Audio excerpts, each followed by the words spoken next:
Well, folks, it's good to be home here inside Falcon Park for the Doubledays' sixth game of the year so far, as they're 3-2 right now, going up against the Newark Pilots. We're looking at a 0 in the win column, 0 for their last 6, as they play game number 7 of their 2023 summer. Hello, everybody. Trevor Curl up here in the booth for another glorious day of baseball, 80 degrees and just a little partly cloudy here above the sky above Falcon Park, as the Doubledays are just warming up down the third base line, and the Pilots warming up down the the right field line. We're just getting closer to first pitch.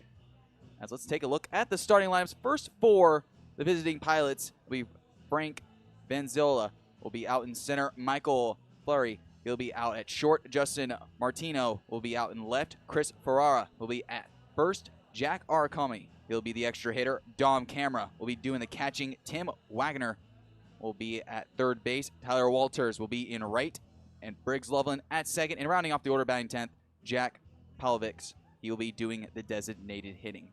Let's take a look here at the Doubledays starting lineup, as announced by manager Ben Julian. Leading things off will be Carson Gross over at shortstop. Hazel Martinez batting second. He'll be at first. Tommy Rodon will be out in right field. Jake Houts will be doing the DHing. Christian Bauman will be out in center field. Garrett Prosper doing the extra hitting, batting sixth. Batting seventh will be Benji Reese, the catcher tonight.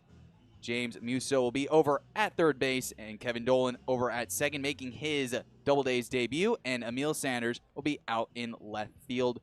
For the starter tonight, we got a couple of good action here. Will Coleman making his second start of the 2023 summer. We'll get a little more into him so far, but during the last season over in Cayuga, 6 games, 4 of those were started, 1-1 on the season in 18 and a third innings pitched, gave up 15 hits, 9 runs, only 6 of those were earned, walked 10, struck out 16, opponents batted .214 off him with an ERA to go along with a .295. Pretty good crowd making their way here onto the grandstands here inside Falcon Park, as we got first pitch coming to you soon on the Doubledays Sports Network. Don't go anywhere. First pitch coming up next.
And welcome back to Falcon Park. Umpires starting to make their way over to home plate as both managers hand off game balls and exchanging lineup cards.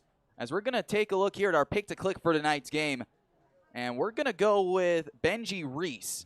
He's only 1 for 3 so far in his first start with the Doubledays. He was a designated hitter in a game versus Jamestown. That was back a couple nights ago. Went 1 for 3, 1 walk. Didn't really do much, but tonight he will be our pick to click. We think he's going to go for finding the gaps. He's going to get himself a double, maybe score a few runs here and drive a couple in to see the Doubledays to a victory. It's Sunday here at the ballpark, so a lot of the kids are making their way out down towards the foul lines, getting their autographs in, as tonight is also a little giveaway. Well, rather, it is a more meet and greet after the game. All kids can go down to the field on Leo Pickney Field and get themselves a chance to meet the Doubledays this year, as everyone's going to bring their pens, bring their cameras, as get a chance to find as many Doubledays as you can. Get your signature on a baseball, on a glove, on a jersey, whatever it may be. As Julian and Daniel Steve are out shaking hands. Home plate umpire tonight will be Demetrius Rhodes. Out in the field will be Sean Gertry. As we're just starting to get closer to first pitch, fans still starting to find their seats, and we'll take a quick break up here. We'll be right back. First pitch coming up next here on the Doubleday Sports Network.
Fans, welcome to Leo Pickney Field at Falcon Park, and welcome to today's perfect game collegiate baseball league matchup between the Newark Pilots and your Auburn Doubledays. Ladies and gentlemen, student athletes of the Perfect Game CBL ask fans to support the goals of good sportsmanship. Please help them to maintain a positive, competitive atmosphere as they strive to reach their potential as athletes. Courtesy to officials, coaches, and competitors is expected. Profanity, racial, or sexist comments, taunting, and intimidating actions are expressions of poor sportsmanship and are grounds for removal from this venue. We appreciate and thank you for your support and encouragement. Be loud, be proud, and be positive. Now let's meet the starting lineups for today's game. First for Newark. Leading off, the center fielder, number 3, Frank Vanzalata. Batting second, shortstop, number 21, Michael Flaherty. Batting third, the left fielder, number 10, Justin DiMartino. Batting fourth, first baseman, number 24, Chris Ferrara. Batting fifth, the extra hitter, number 7, Jack Arcamone. Batting sixth, the catcher, number 6, Dom Camara. Batting seventh, third baseman, number 37, Tim Wagner. Batting eighth, the right fielder, number 40, Tyler Walters. Batting ninth, second baseman, number 12, Briggs Loveland. And batting 10th, the designated hitter, number 18, Jack Polowitz. The starting pitcher for Newark is number 13, Angelo Deere. The Pilots are coached by Daniel Steve, assisted by Ryan C. starting lineup for your Auburn Doubledays. And taking the field with the Doubledays tonight will be their baseball buddies from the Mustang Little League team. Leading off for the Doubledays, shortstop, number 5, Aaron Gross. Batting second, first baseman, number 29, Hazel Martinez. Batting third, the right fielder, number 20, Tommy Roldan. Batting fourth, the designated hitter, number 25, Jake Hout. Batting fifth, center fielder, number 28, Kristen Bowman. Batting sixth, the extra hitter, number 16, Garrett Prosper. Batting seventh, the catcher, number 6, Benji Reese. Batting eighth, third baseman, number 2, James Muso.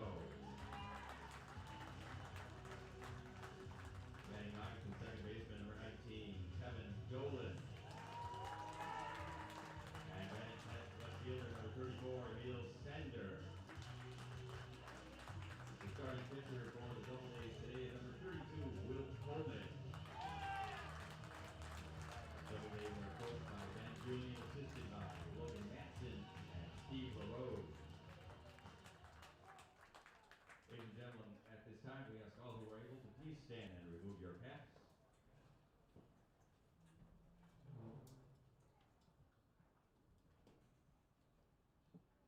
All things begin and end in eternity. We pray today that Providence, whose goodness fills our hearts and gives us joy, will remember those we have lost in this past year. We give thanks for having had them among us as friends, benefactors, those who have heart and soul put into the enjoyment of baseball for all of us. Maybe they've played in the stadium or watched in the stands, helped out by working or giving of their time. Let us now take a few moments of silence to recall their presence among us, to wherever they are in eternity. Our hearts are burdened by our loss of them from our midst.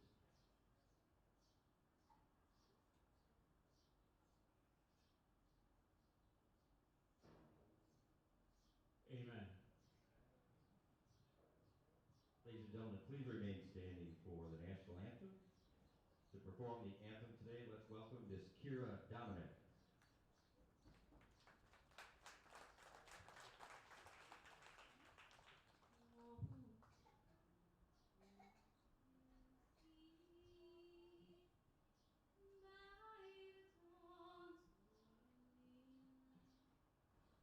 What so proudly we hailed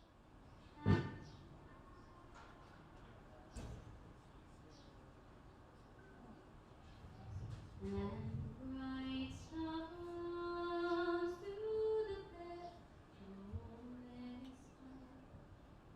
Oh, the ramparts behold were so gallantly streamed.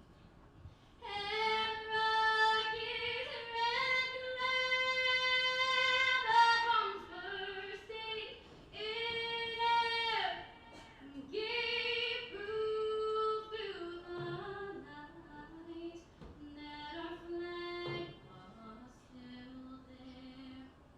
Oh, say does that star-spangled banner yet wave? Oh, the land of the free and the home of the brave.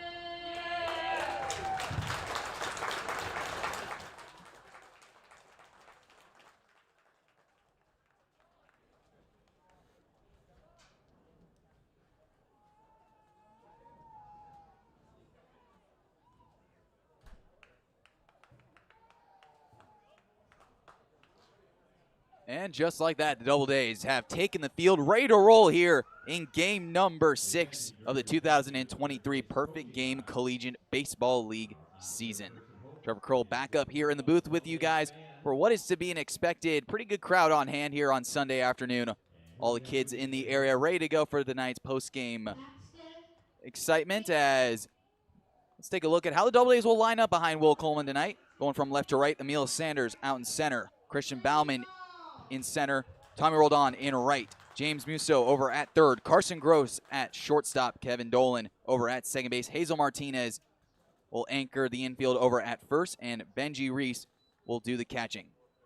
Well, a couple of big names here for the Doubledays, especially as they were announced in the starting lineup. Kevin Dolan making his Doubledays debut over at second base, the Auburn high school kid, getting the first time wearing the Doubledays across his chest, finally playing in Falcon Park for the first time since joining Brockport. As Will Coleman on the mound for Auburn, he only pitched one game so far this year, went 2 2/3 innings, gave up 3 hits, 3 runs, all of them were earned, 2 walks, 4 strikeouts over against Niagara Power, back on the home opener on June 3rd. Well, you'll experience a fastball and a splitter combination coming from Coleman, especially to those left-handed bats. He's going to try to get that split finger to fall right off the edge of the bat, maybe off the barrel even, as Reese sends the throw down, and we are just about to get underway. Doubledays in their home whites.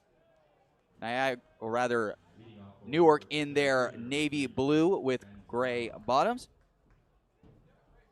Coleman wipes off the rubber. Benji Reese squats down. He's ready to go as the rest of the infield takes their positions. The whole outfield ready to go. A cool 80 degrees, if you can believe it or not. A little muggy outside as the first pitch coming from Coleman is a fastball that catches the inside corner, and we are underway. Calm, no breeze coming in from a normal left field. Flag just staying right still as the 0-1 pitch from Coleman. Swing and a miss. Fastball running up above the hands gets a swinging strike two. And Frank Vanzolata in the left-hand batter's box comes set. High target from Reese. Here comes the 0-2 pitch on the way. Check swing over to third. Musso's got it on a hop, sets his feet, fires a low throw, and not picked out at first by Martinez. And a throwing error to begin the ball game puts a runner at first for the Pilots, and that will bring up Michael Flaherty. Tough throwing error by Musso. A little check, swing coming off the bat of Vanzola. Puts a runner at first. Nobody out to lead off the ball game. Flaherty set in the right-hand batter's box. Coleman from the set. Squares around a bunt. First pitch taken upstairs for ball one. 1 ball and no strikes. Healthy crowd on hand as more people start to find their seats in the early top half of the first inning. Still nobody out after the error. Flaherty squares around a bunt once again. Musso, third baseman, crashing. And a move over to first. Looks like they have him picked off, but he gets back in with a swim move. Vanzolata got a pretty good lead over there at first base, and then Coleman sent a pretty good quick pick over. Could not get him. Flaherty again squaring around. Musso crashes in. Martinez just slightly off the bag. There goes the runner. Pitch is taken inside for a strike. The throw to second's good on a hop tag applied. Not in time. Vanzolata swipes one on the Doubledays, and a runner in scoring position with nobody out. One count. Well, this Newark Pilots team needs to figure out a way to score runs. It's been something that they've been struggling with this year. They've been only batting .204 for their first 7 games. 41 hits, only scored 18 runs. A lot of dancing over at second. Dolan works him back. Coleman looks. Pitch. Runs up and in for ball 2. 2 balls and a strike. Sanders, left fielder, taking the line a little bit more than we normally see him. Bauman shifting a little bit more into the left center field gap with Roldan playing a little more shallow, open up the right center gap. Couple of looks in, the 2-1. Swinging a ground ball over to short. Gross has got it, sets his feet, sends a throw right to the chest of Martinez, who runs back the runner. The runner advances to third on the fielder's choice, 1 away, and that will bring up Justin DiMartino. Now batting the left fielder, number 10, Justin DiMartino. So the opening run just sits 90 feet away over at third. 1 out for the Pilots as Coleman now has to work out of a little bit more of a jam than he thought after could have been an easy first 2 outs as a first pitch foul ball is sliced into the crowd. Look out above the Doubleday, or rather above the Pilots dugout. There's a little bit of a protective netting above the dugouts, but it doesn't go as high as we see in most Major League ballparks or minor league ballparks. Fans need to bring a glove and look out. Coleman comes set, takes a look in, resets out wide. The pitch is in the dirt, and it's stopped by the home plate umpire, Demetrius Rhodes. Saved a run already. So Doubledays are able to catch a break on the ball in the dirt. 1 ball, 1 strike, 1 away. Venzolata, the runner at third, reached on the air. The first batter of the game. Pitch. Fastball gets away from Reese. Covering home is Coleman, but it's not going to matter. Coming across the score easily is Venzolata. And just like that, the Pilots take a 1-0 lead here in the top half of the first inning. So the error comes back to hurt the Doubledays.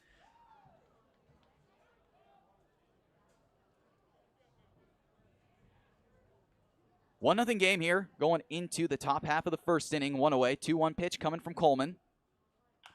Sent on the ground over the third, foul. Musso will send the throw back into Coleman, the pitcher. 2 balls, 2 strikes.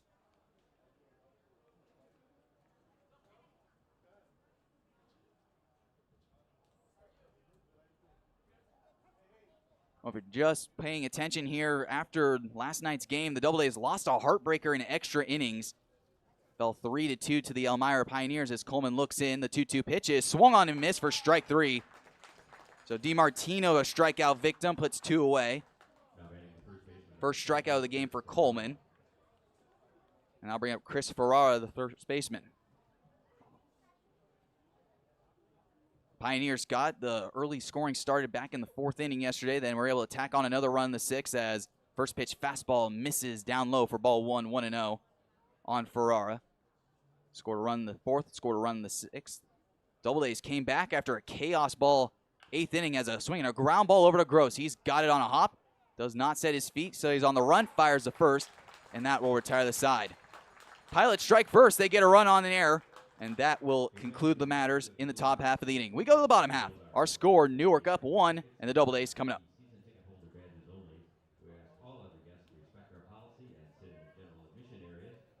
General admission seating includes all locations in the ballpark except the blue VIP seats. So please sit in the location indicated on your ticket. We thank you for your understanding and your cooperation. And we'd like to let you know that we now have a family-friendly section here at Falcon Park, located in the grandstand on the first base side. Our family section is sponsored by our good friends at the United Way of Cayuga County. We remind you that the family-friendly section is an alcohol-free zone, so no adult beverages, please.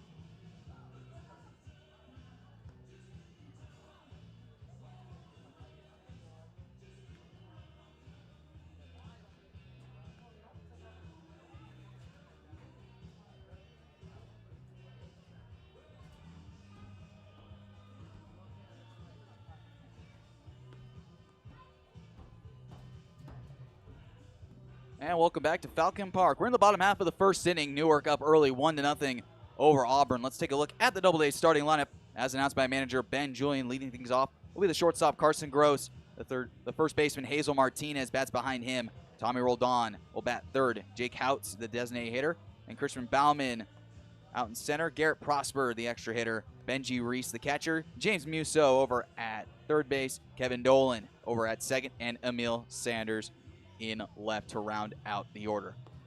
Now let's take a look at the starter here. Angelo Deere from West Orange, New Jersey.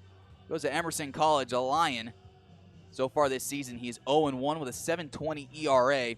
1 start, 5 innings of work, 4 strikeouts, 2 walks, 8 hits. Gave up 4 runs. They were all earned in the loss, 9-0 to the Jamestown Top Skunks. As let's see how the Pilots will line up behind Deere. Going from left to right will be Justin DiMartino out in left field. Frank Venzolata out in center. Tyler Walter will be out in right. Tim Wagner over at third. Michael Flaherty at short. Briggs Loveland at second. Chris Ferrara over at first. And Dom Camara will be behind the plate doing the catching. Carson Gross digs into the left-hand batter's box, and the first pitch he sees is a slider that catches the inside corner at the knees for a called strike one. No balls and a strike on the Doubledays leadoff man.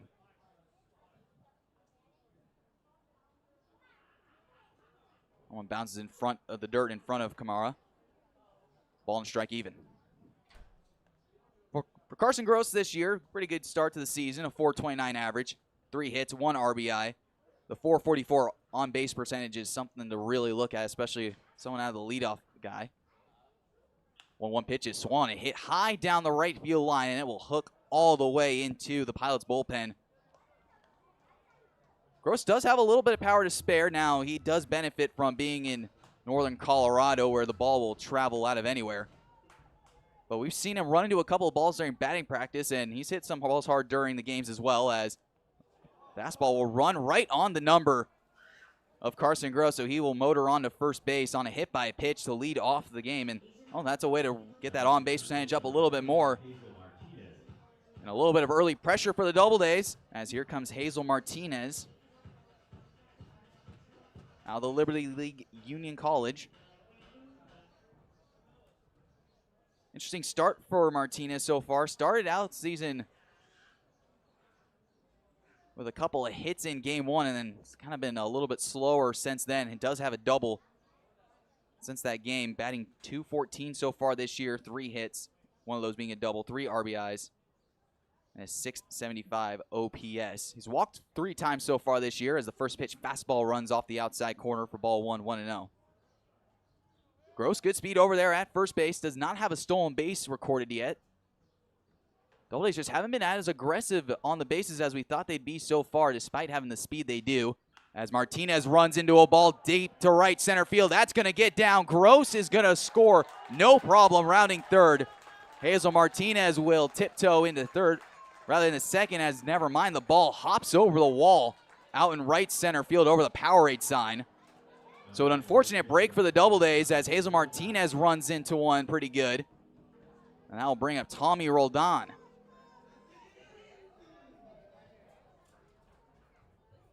Well, if that ball wasn't going to hop over the wall, Carson Gross would have scored easily. As soon as that ball was hit, he was off to the races. Now the infield gets drawn in for the Pilots here in the bottom half of the first inning. As here's the first pitch to the Virginia commit, as a little slider gets away from the catcher Kamara, and in to score is Gross. Hazel Martinez moves up to third, and just like that, the Doubledays have tied things up 1-1 here in the bottom of the first inning. And well, sometimes chaos ball reigns supreme as a check swing. Roldan does not go around. 1 ball, no strikes. Doubledays 1 and the Pilots 1.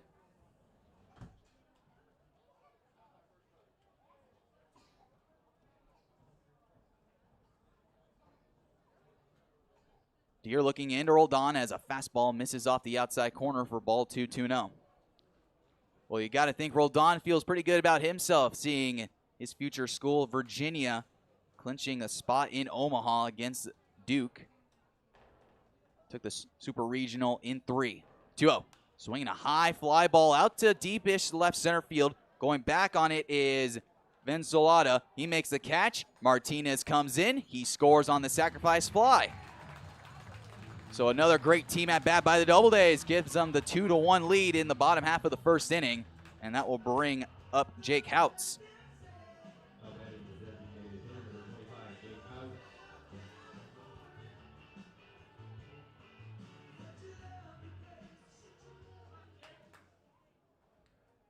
Houts getting his first start since the Niagara game, as he sees a first pitch breaking ball catch the outer edge for a called strike 1.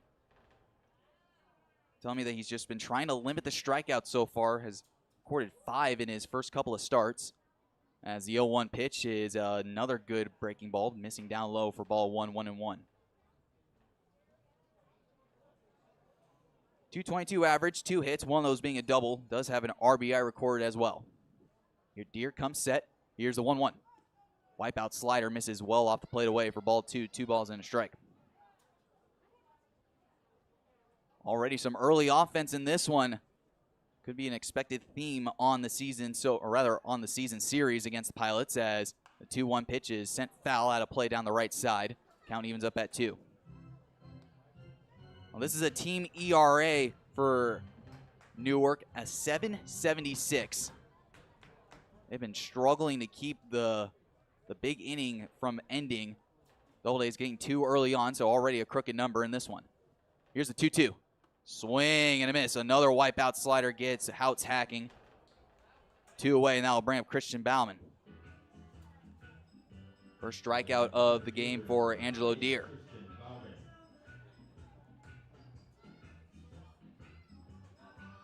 A couple of years at Brockport in the junior college world. Off to Charleston Southern. He's had himself a good season so far, batting .417. The big 2 triples coming against Elmira back last Sunday. We also need to add that those were also 2 bases clearing triples with the runners on every base as the first pitch is fouled back to the screen at a ball and a strike apiece.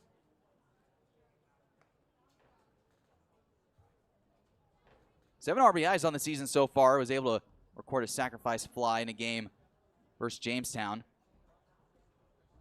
Last night, Bauman went 1 for 4, including a stolen bag. Well, breaking ball misses off the plate inside for ball 2, 2-1. Limited offense in last night's game. Doubledays were able to scratch across 5 hits in their 2 runs. As the 2-1 pitch is swung, a little looper of a ground ball, little kick off the glove of Flaherty, and Christian Bauman is on at first base on the fielding error. Would have been a tough play regardless to try and get the hustling Bauman down the first base line. We'll see what they'll call that on the official score. Well, that'll bring up Garrett Prosper, the extra hitter.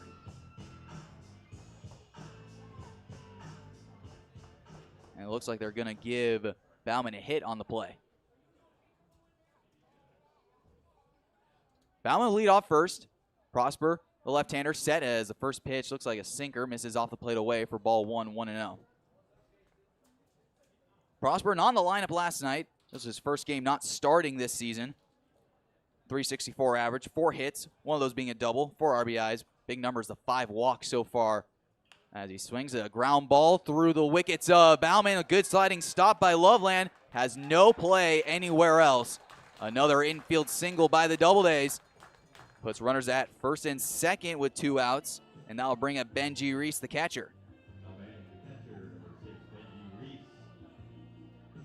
So a little extended offense for the Doubledays after putting 2 runs across. Have another chance to tack on another. Reese's second start of the season. His first start behind the plate this year for the Doubledays. Went 1 for 3 against Jamestown. He's doing the DH in that game as first pitch, line drive into right field. That's getting down for a base hit. Here comes Bauman in to score. Rounding second, aim for third's Prosper. He's getting the wave on by Julian. The throw to the plate is cut off. And Benji Reese, our pick to click tonight. A 2-run double. And the Doubledays add a couple of more. It's now 4-1.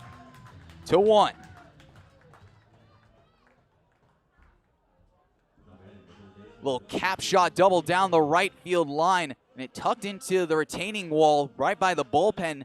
And it rattled up against the wall. It's going to be a tough play for Tyler Walters to get to it quickly.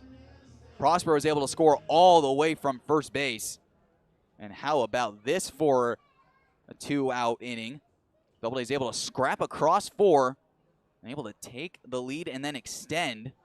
As I'll bring up James Musso as Daniel Steve going out to talk with his pitcher. And we have already some early action in the Pilots' bullpen.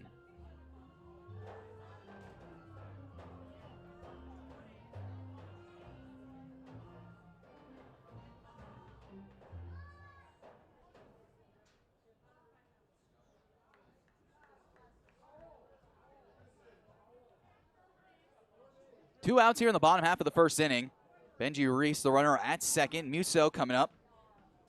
0 for 3 in his last start. That was also versus Niagara. Struck out a couple of times, looking to get his first hit as a Doubleday. Going in with the high socks. Natural maple bat wave back and forth to the pitcher and Deere. Toes up onto the rubber. He comes set, takes a look over at Reese, getting his lead off second. And the first pitch is a breaking ball that catches the letters for a called strike one on James Musso. It's one way to respond in this one after struggling to get some offense yesterday. Only 5 hits recorded in the 2 runs scored, as another breaking ball misses off the table for ball 1, 1-1.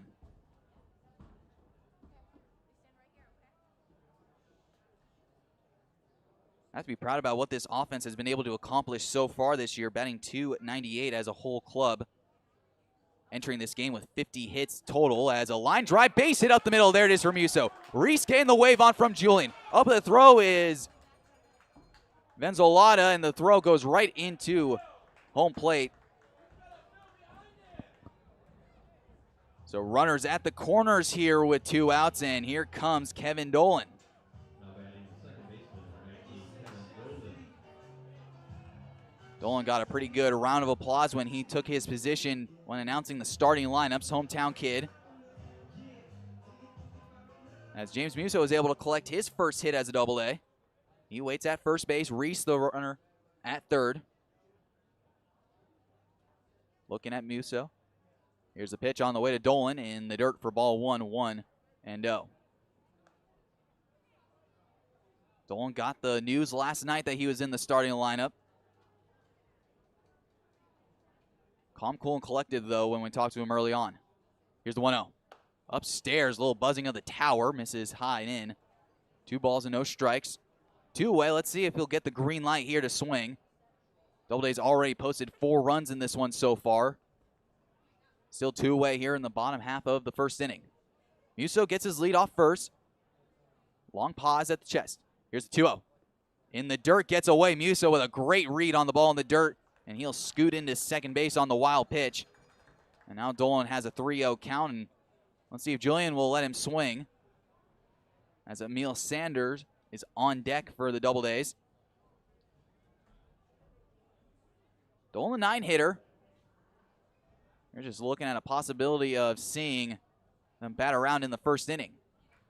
Little pause, and the 3-0. Upstairs, taken for a called strike. Looks like it just caught the letters. 3 balls and a strike with 2 outs. Another runner in scoring position. Musso at second. Reese, the runner, at third. Deere, the pitcher, set. Here comes the 3-1 pitch as a fastball catches the letters once again for a called strike 2. 3 balls, 2 strikes, 2 outs. Dolan takes a deep breath before digging himself back in. Runners take their leads. Deere back onto the rubber, working from the first base side. Takes a look in to Camaro, the catcher. Comes set. Here's the payoff pitch in the first inning. Swinging a ground ball. This is going to be a tough play for Flaherty. He's got it on the run, throws the first, and that will retire the side. Oh, but the Doubledays, they strike back, putting a 4 spot here in the bottom half of the first inning. They have the lead at 4-1. We'll be right back here on the Doubledays Sports Network. Technical education program, BOCES offers dozens of hands-on programs. Visit our website at cayboces.org to find the right fit for you. Hey fans, members of the Doubledays Booster Club as well as Doubledays players will be in the stands through the end of the 5th inning, selling 50-50 raffle tickets.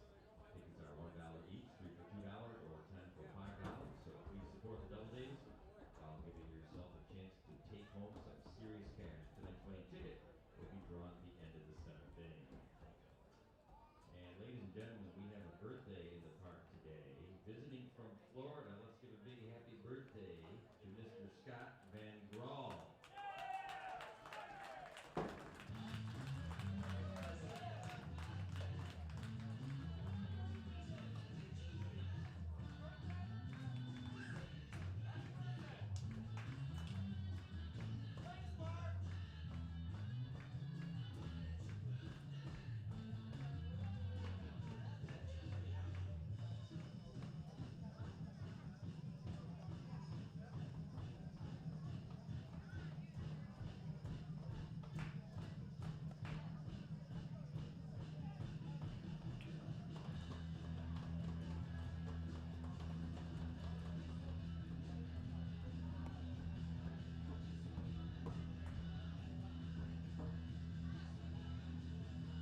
And welcome back to Falcon Park as the Doubledays currently see a 4-1 lead over the Niagara Power.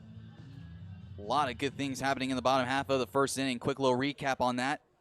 Started off with Carson Gross getting hit by a pitch, and then Hazel Martinez in a one-hopper over the wall.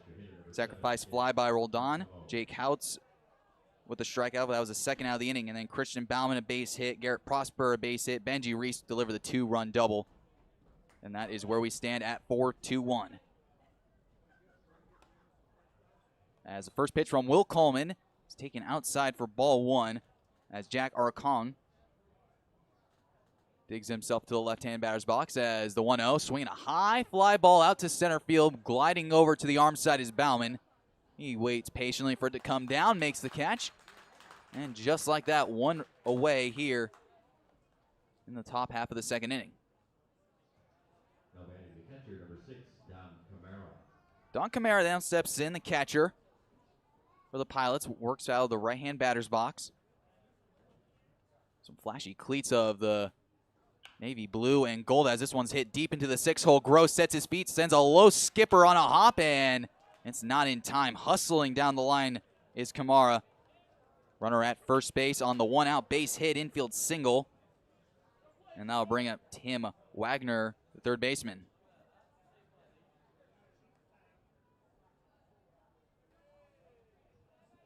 Now batting the third baseman, number 37, Tim Wagner.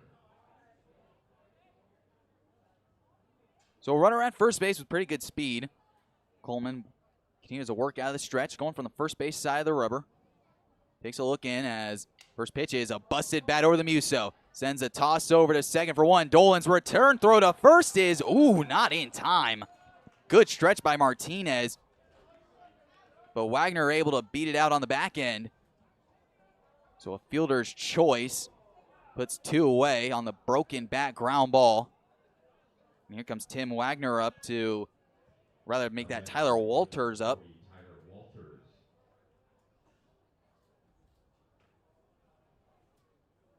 So Camara retired over at first base. Taking his spot is Wagner. He's waiting for the game to be put back in play. It does. 2 outs here in the top half of the second inning. Swinging a ground ball, and that one gets right through down the left field line for a base hit. Up the ball is Sanders, and a base hit with 2 away on the first pitch. And I'll bring it to the second baseman, Briggs Loveland. It was a rocket shot down the third base line. Muso took a step, but there was no chance to react quick enough as that ball was well past him by the time he put his feet down. First and second with Loveland up, the left-hander. Outfield shifting more to the pull side. Sanders still playing that left field line in shallow. Quick pause from Coleman, takes a look in. Here's the pitch on the way. Big loopy get me over breaking ball taken on the outside for a called strike one, 0-1. Roldan out in right field, Bowen in center. Emil Sanders out in left. Muso, Gross, Dolan, and Martinez anchor the infield. Couple looks over at second. Swinging a line drive sent into center field. Bauman moving in, closes the gap, makes the catch chest high to retire the side. Well, some pressure gets put on by the Pilots, but they're unable to move them around other than that. We go to the bottom half of the second inning. Our score, the Doubledays still up 4-1.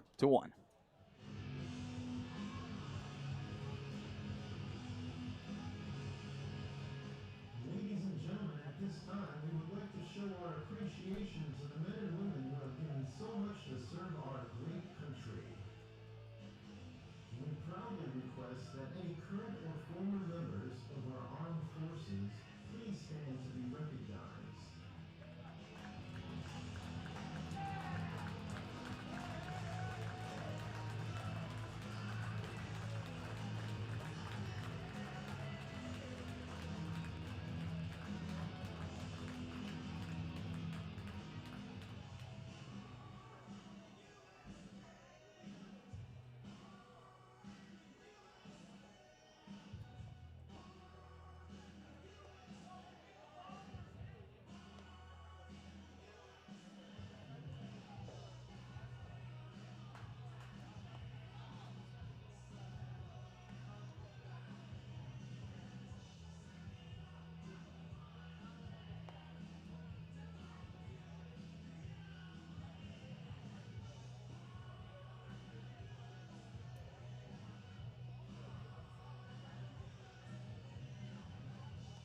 And welcome back here to Leo Pickney Field at Falcon Park as the Doubledays currently see a 4-1 lead over the Newark Pilots as we take a look at the extra base hits totals for the Doubledays so far this season. Entering into tonight's game,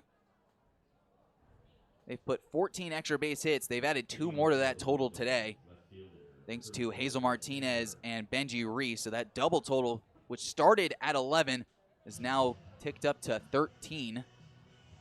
And here comes Emil Sanders to lead things off for the Doubledays. 1 for 5 his last start. That was back on June the 3rd in the home opener versus Niagara. Angelo Deere back out for another inning of work as the first pitch, breaking ball, catches the outer edge for a called strike 1. No balls and a strike to the Doubledays 10-man. 10-1-2 due up for Auburn. Little pause in the pitch. Slider falls off the table again for ball 1, 1-1. And we were just talking about the team ERA by Niagara, or rather by Newark. It's been a tough one for the pitching staff, a 7.76 team ERA, and we're sure that number will just go up as the course of this game goes on and maybe the season. It's been a tough one as a fastball misses in the dirt for ball 2, 2-1. Take advantage of the teams you need to win against, especially at home. Here comes the 2-1. Swinging a busted bat up the middle, kicks right over the bag and then moves away off the glove of Loveland, who is laying out. So another busted bat in this one. Firewood being created early. Another infield single as well, so the bat bip singles are coming to play here as we flip the lineup over to the top half as Carson Gross leads things off with a hit by pitch back in the first inning. He later came around to score on the Tommy Roldan sacrifice fly. Sanders, good speed over there at first base. Good speed in the box as well with Gross, the switch hitter, batting from the left side with Deere, the right-hander. First pitch. Get me over, breaking ball, catches the knees for a called strike. A little turn back from Gross. And not like the call entirely. Julian sends some signs from the third base coach's box. Gross digs himself back in. Sanders takes a pretty healthy lead at first. Deere long pause, and they got him picked off. And it looked like more aggressive base running was on the docket. Instead, a pickoff. Sanders trying to get a healthy jump, just jumped the gun a little too early. So 1 away, and that'll have Gross at no balls and a strike count. Pause at the chest pitch. Another breaking ball. That one misses just outside for ball 1. You know the aggressiveness. It makes sense here. You're up 3. You want to keep attacking on, but you got to make sure that the guy goes home before you get your jump. 1-1 pitch with Gross. Slider misses off the back foot for ball 2, 2-1.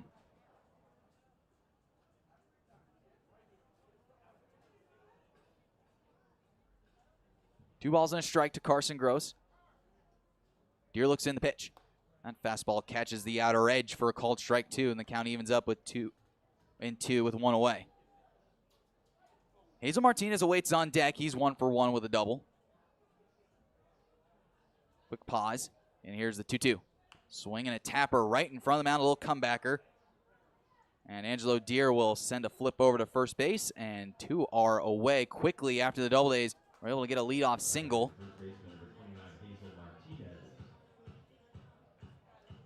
I mentioned Hazel Martinez, 1 for 1 with a double. He later came around to score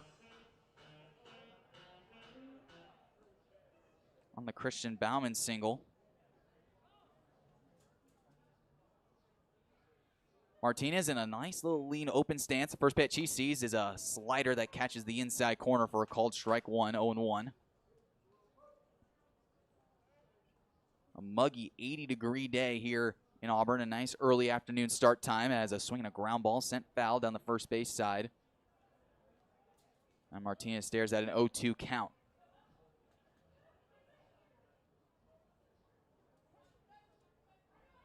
For him to continue the hot hitting, as we said, he had a really good start to the season, slowed down a little bit, but a nice little double gets him back on track as a ground ball sent to the second baseman, Loveland. He's got it, sends a throw over to first base to Ferrara to retire the side. Well, Doubledays get a leadoff single, wiped away on the pickoff, and then drop the last two batters. We now go to the third inning. Our score, Auburn up 4-1. Hey, we'd like to let you know that all of our young fans here today who would like to run the bases at the end of the third inning can do so. And you have to meet Hope behind the right field grandstand during the bottom of the third. Hope's right behind home plate right now in the red t-shirt.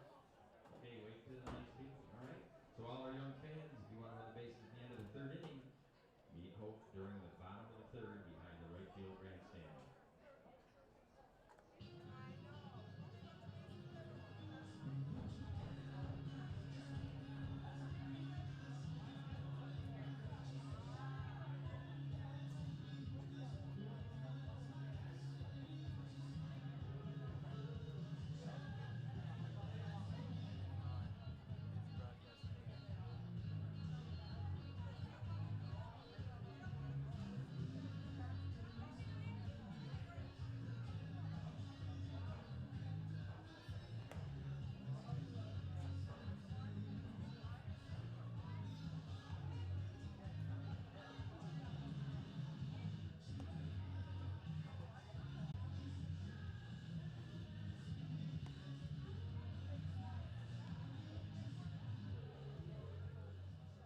And we're picking things up here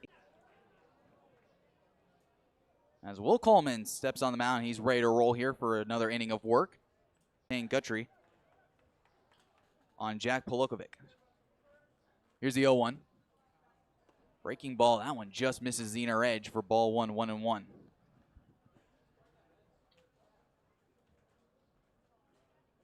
Coleman quickly back up to work again as a swing and a foul ball sent to the net behind us. Count goes to a ball and 2 strikes. Well, we have the home game today. And the Doubledays are off to Batavia on Monday the 12th. We have a day off scheduled for the 13th as the 1-2 fastball misses upstairs for ball 2, 2-2. And it's back. And we're back here at home versus Batavia. We still got to make. Fastball runs up and in a little neck dive from Polokovic. At 3-2. He's doing the DHing tonight for Newark. Coleman from the wind. Kicks and deals. 3-2.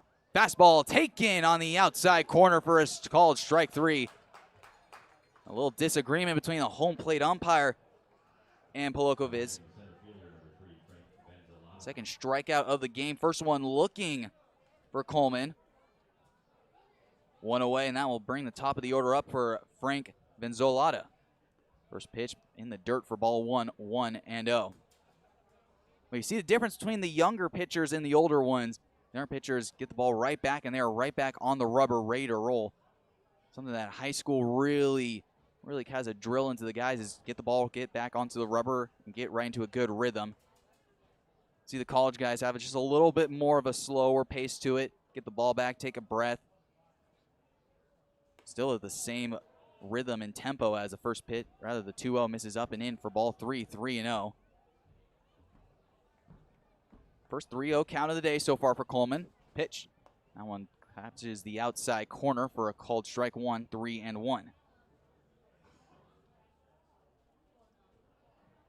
Coleman, wind, kicks and deals.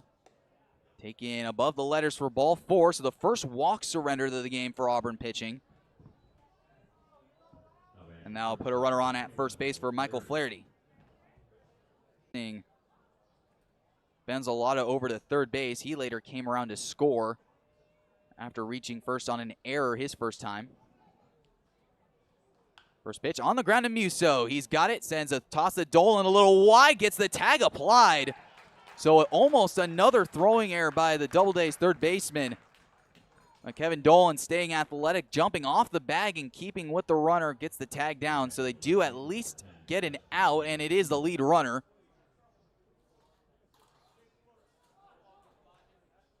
They aren't able to get a twin killing, but it does put 2 away for Justin DiMartino, the left fielder. Coleman set, takes a look at the runner of the pitch. Fastball misses the outer edge for ball 1, 1-0. A couple of the little defensive keys have been crucial for the Doubledays this year. 7 errors currently so far, with the one included tonight, as a little foul ball sent towards the Doubledays dugout. 1-1.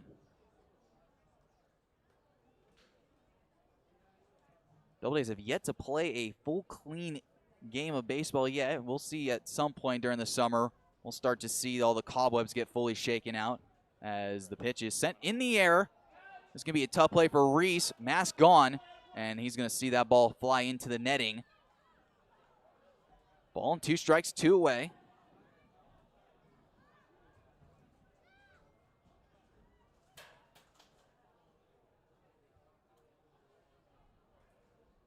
Ball gets back, put in play. Coleman swipes off the rubber before digging himself in. DiMartino digs himself in the right-hand batter's box. Little pause from Coleman, the pitch. Swing and a miss. A nice little splitter falls off the table for strike 3. Third strikeout of the game for Will Coleman, able to strand a runner. We go now to the bottom half of the 3rd inning. Our score, the Doubledays up 4-1.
And picking things up here in the bottom half of the 3rd inning. Doubledays will have 3, 4, 5 due up. Tommy Roldan, Jake Houts, and Christian Bauman. As Roldan entering this at bat with a sacrifice fly and an RBI. His first time up, he was able to score Carson Gross from 3rd base. As the first pitch from the right-handers, a swing and a miss at a good changeup off the barrel of Roldan, 0-1. Roldan last night we mentioned 1 for 4 game with a stolen bag. The 0-1. Another changeup this time, able to lay off the. Count evens up at 1.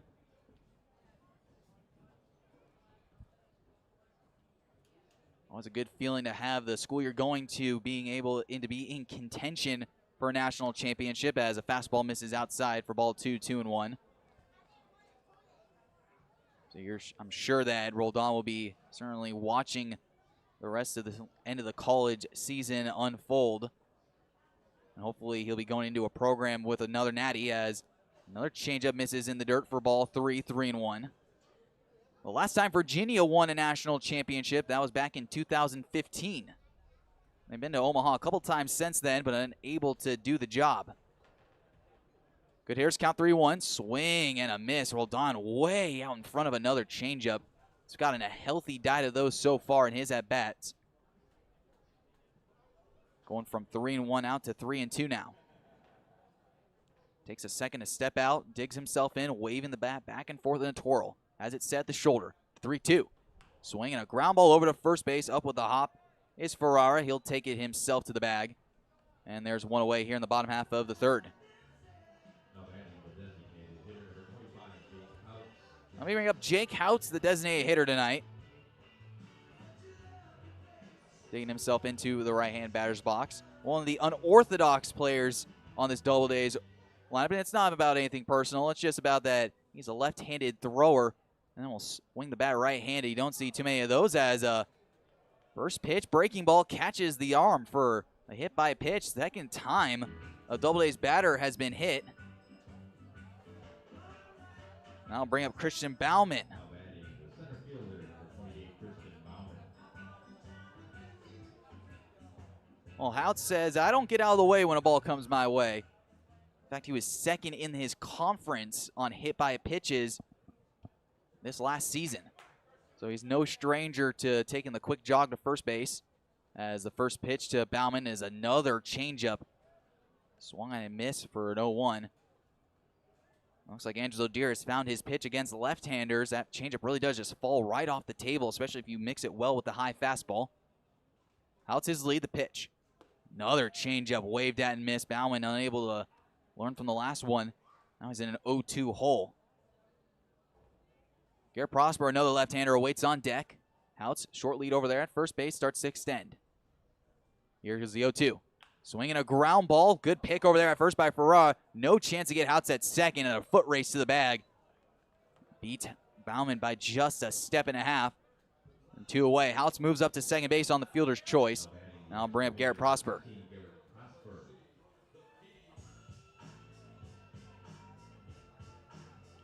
2 away for Auburn. Houtz average to above average speed over there at second base, so base hit into center field. Let's see if Julian is aggressive with the wave on with 2 away.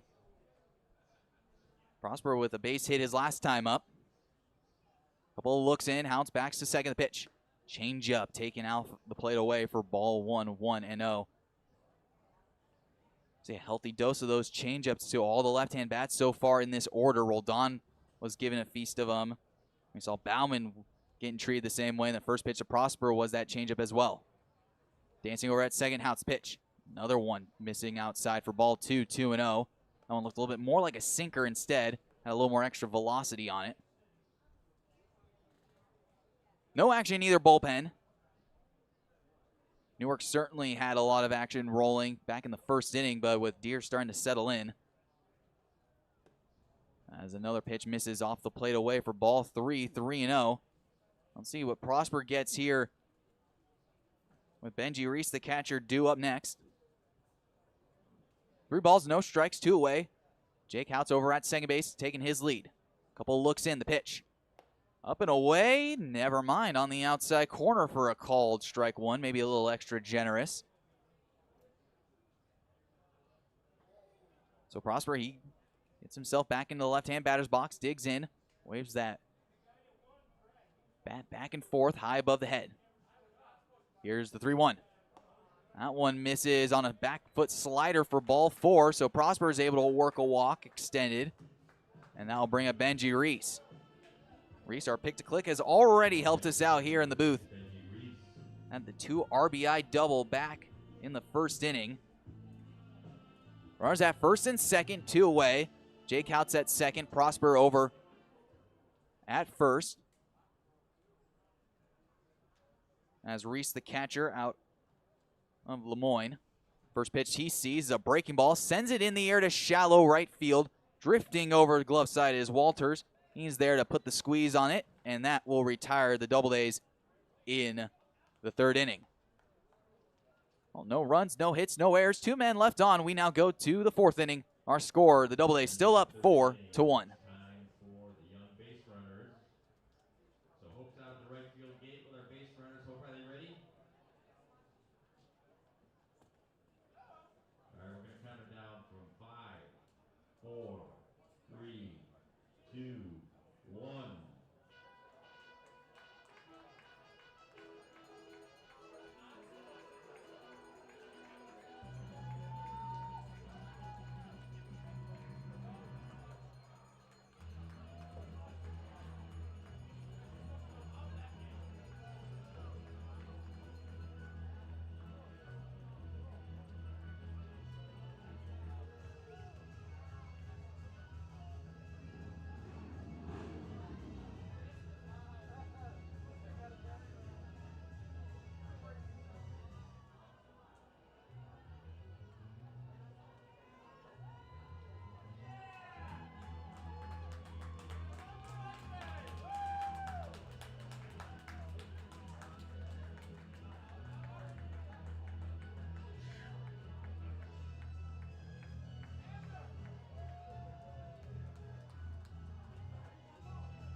Here we are in the top half of the fourth inning. Doubledays still up 4-1 over the Newark Pilots. It'll be Christopher Jack Arcombe and Dom Kamara due up, as the first pitch is a breaking ball in the dirt, kicks away from Reese. Ball, no strikes. For the Doubledays, be the game here tonight, and then tomorrow off in Batavia for the first time, seeing the Muck Dogs, as that one's missed down low for ball 2, 2-0.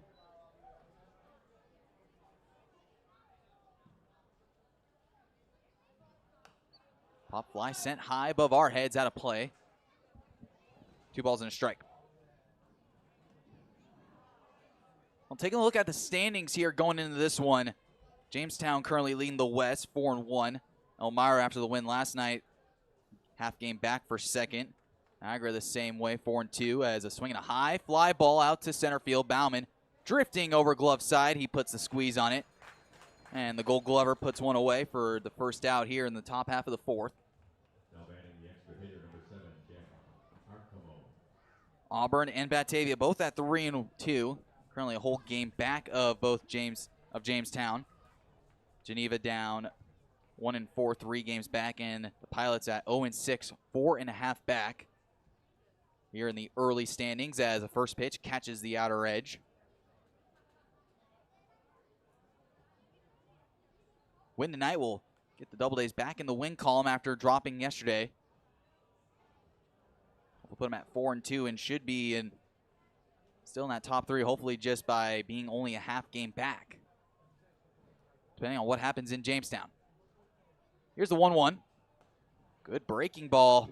Don't really know where that one missed. It was a strike in the half inning prior. Taken for ball 2, 2-1. Reese with a little hesitation before sending the ball back to Coleman. Here's the 2-1. That one catches the knees for a called strike, and the count evens up at 2-2. Wind starting to blow in a little bit more from left field. A little left to right, with the flag starting to show the stars and stripes our way. Here's the 2-2. Taken outside for ball 3. Full count now at 3-2. Time is called as Arcombe takes a step out for recollecting. Digs back into the left-hand batter's box. Coleman ready on the mound from the windup. Kicks and deals at 3-2. Swinging a fly ball out to the left field. Coming in on it is Sanders, and he closes the gap. Puts the squeeze on it at chest high. And there are 2 away here in the top half of the fourth inning. Now batting the catcher, number 6, Don Carrera. Don Camara now will step in. He had a base hit back in the second inning, so he's 1 for 1 in this one. Sunday game tonight, hopefully completing the weekend series here at 2-1, as a high fly ball sending Roldan back. Twisting, turning, wind blowing. He can't make the play. It's down for extra bases. Rounding first, heading to second. Don Camara is in. Kroos has to dive to keep that ball from getting away in the infield. And we mentioned the breeze starting to blow in from left field, left to right. It's exactly what happened to Roldan. A high towering pop-up, sending him glove side first. Then he turned to the arm side and turned once again to find where the ball was. He was on the warning track, and it one hops the wall. Puts a runner at second base. They're going to give him a double for Don Camara. He's 2 for 2 in this one. I'll bring up Tim Wagner. As the first pitch he sees, a breaking ball in the dirt, gets away from Reese. The runner will head to third, making the big turn. And that's another time where a breaking ball has thrown in, and Reese just hasn't been able to get the glove down quick enough to stop it. It just scoots into the backstop. So an interesting little turn of events here in the fourth inning with 2 away.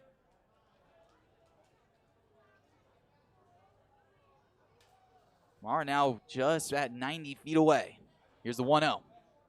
Swinging a slashed foul down the right side, and look out, that one came right back down to the crowd.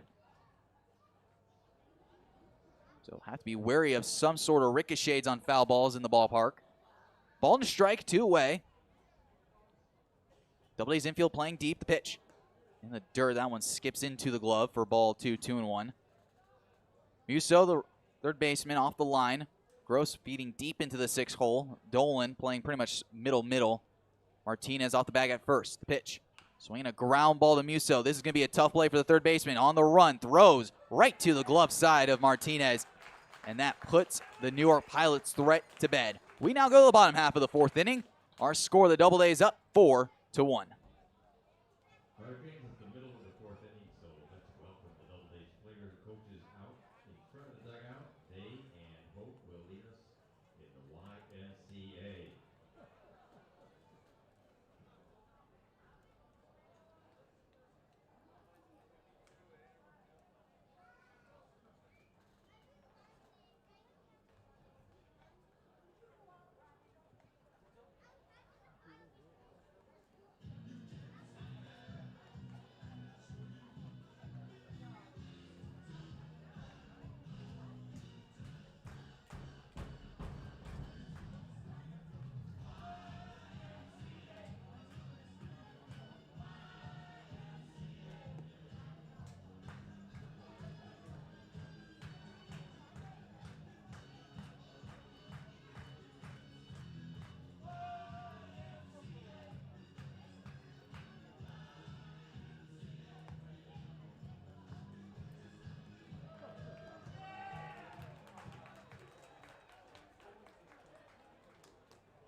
And 8, 9, and 10 due up for the Doubledays here in the bottom half of the fourth inning. James Musso, Kevin Dolan, and Emil Sanders all due up.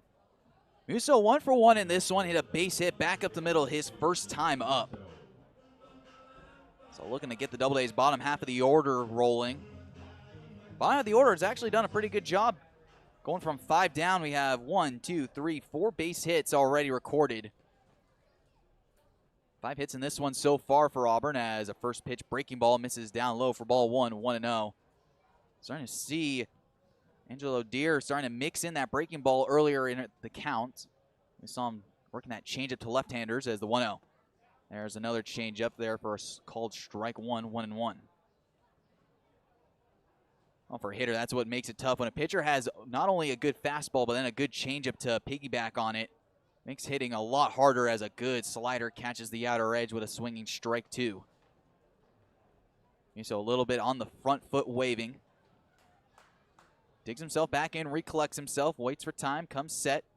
Bat resting on his shoulder. Deere, the pitcher, ready on the first base side. The pitch. Another slider wipes him out for ball 2, 2-2. Musso collected his first hit as a Doubleday back in the first inning. Sure, he was excited to get that monkey off his shoulder. 2-2. Slider misses outside for ball 3, 3-2 now. Musso's able to work a full count after falling down. Ball and 2 strikes, he's worked it full. Take a look in. Pause at the chest. The 3-2 pitch on the way in the dirt for ball 4. So a leadoff base runner for the Doubledays. As Musso works a walk, and that will bring up Kevin Dolan.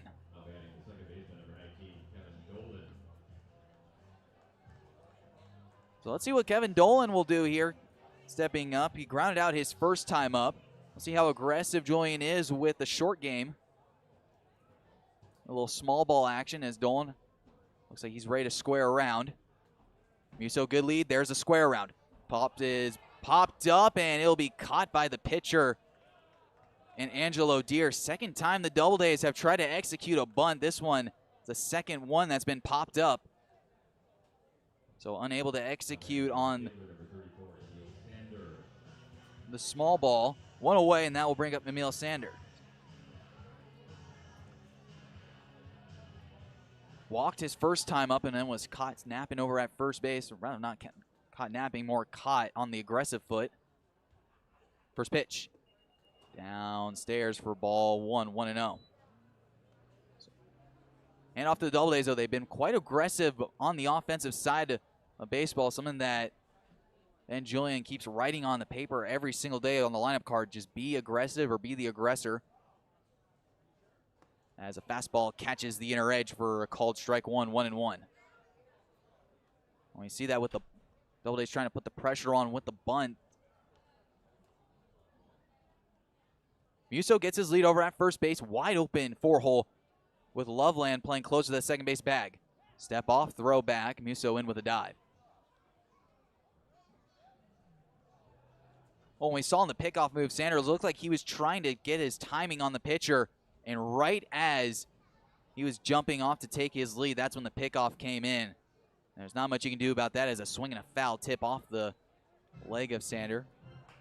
Ball and 2 strikes.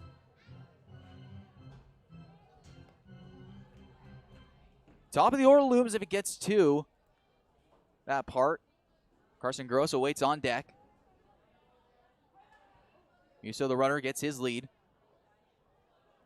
Ferrara holding him on. Rest of the infield shifted more to the third base side. The pitch. There goes the runner. Swinging a ground ball, sent foul. Good jump by Musso. Has to retreat back to the first base bag. So we'll try it again at a ball and 2 strikes. A couple of pitchers starting to stretch and band out in the Doubledays bullpen. And we see a left-hander starting to warm up in the Newark bullpen.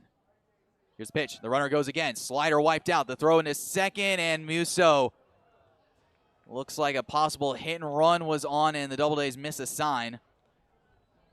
So that's an interesting turn of events on the base pass for the Doubledays. It's been a little bit of a venture. So a caught stealing for Musso. I'll bring up 2 away, 2-2 count. Two outs. Here's the pitch on the way to the plate, swinging a ground ball over to the third baseman in Wagner. He's got it, sends a throw, and Sanders beats him out by about half a step. It was a routine ground ball to the third baseman, took the extra step, took way too much time. Sanders, pretty good speed running down the first base line. So he'll extend the inning on an infield single. Now I'll bring up Carson Gross, the leadoff man. See what he can do to get the Doubledays a run. Trying to extend this inning a little bit more. Short lead over at first. Throw over. Tag applied, back in with a dive. Gross, a little shake of the shoulders before he walks himself back into the batter's box. Sander, healthy lead over at first base. Deer working out of the stretch. Takes a look in, the pitch. Sinker catches the outer edge for a called strike one, 0-1. Still a healthy crowd on hand. Nice little Sunday afternoon here in the Finger Lakes. Couple of looks in from Deer. Long pause, Gross waiting. Here's the pitch. Swinging a high pop-up out into center field. Gliding over is the center fielder. And Vanzolata, he's there to make the catch. And that will conclude matters here in the bottom half of the 4th inning. Well, it was a little bit of a circus act on the bases for the Doubledays. They end up getting out of the inning, not being able to put up a run. We go down to the top half of the 5th inning. Our score, the Doubledays up 4-1.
picking things up here in the top half of the 5th inning. As let's take a look at the scoreboards from around the league.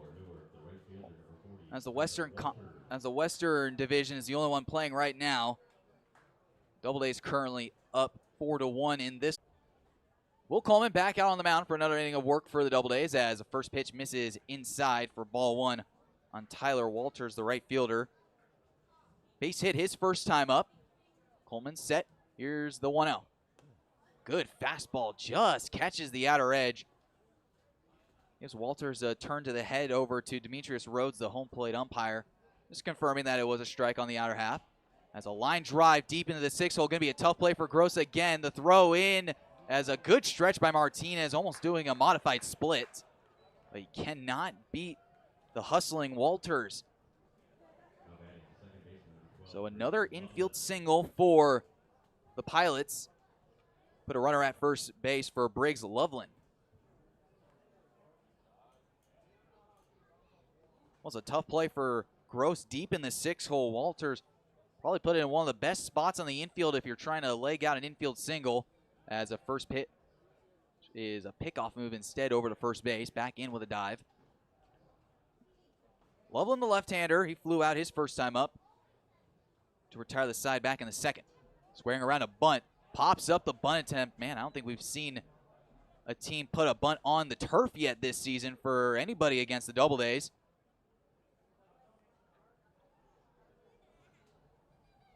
And we saw the small ball started to come into play back last season. The Houston Astros really started to experiment with small ball. Jose Altuve really benefited it. Healthy lead over there at first. Coleman will look in. Long pause. Sends a move over to first base. Back in easily with a dive is Walters. Outfield playing deep and shifted pull side. Roldan playing almost to the warning track. Bauman to our right of the second base bag. As another bunt gets squared around, it's popped up. Reese almost had a play on it. But the second time a bunt could not get put down. So now Walters is going to have to take the jog back to first base. Infield resets now as Musso is playing in, getting ready for the bunt. Now drops back into the more deeper 5.5 hole. Carson Gross off the bag at second in double play depth along with Kevin Dolan. Hazel Martinez holding the runner on at first. Coleman comes set. The pitch. Swing and a little in-between line drive to second for 1. Dolan return throw to first base. And man, it has been tough to turn 2 on the Pilots, as Tyler Walters is eliminated on the fielder's choice. One away, and that will bring up the designated hitter, Jack Palovitz. Strikeout victim his first time up. It was the second strikeout of Coleman's afternoon so far.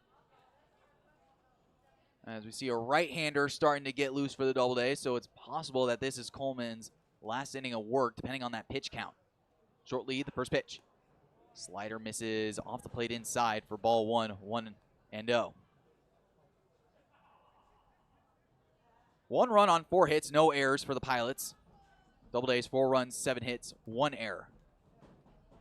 Swinging a ground ball. This is going to be a tough play. Coleman's got it. Fields position, fires a dart to first base, and trying to slide, or head first slide at first base. Polokovic, he is out.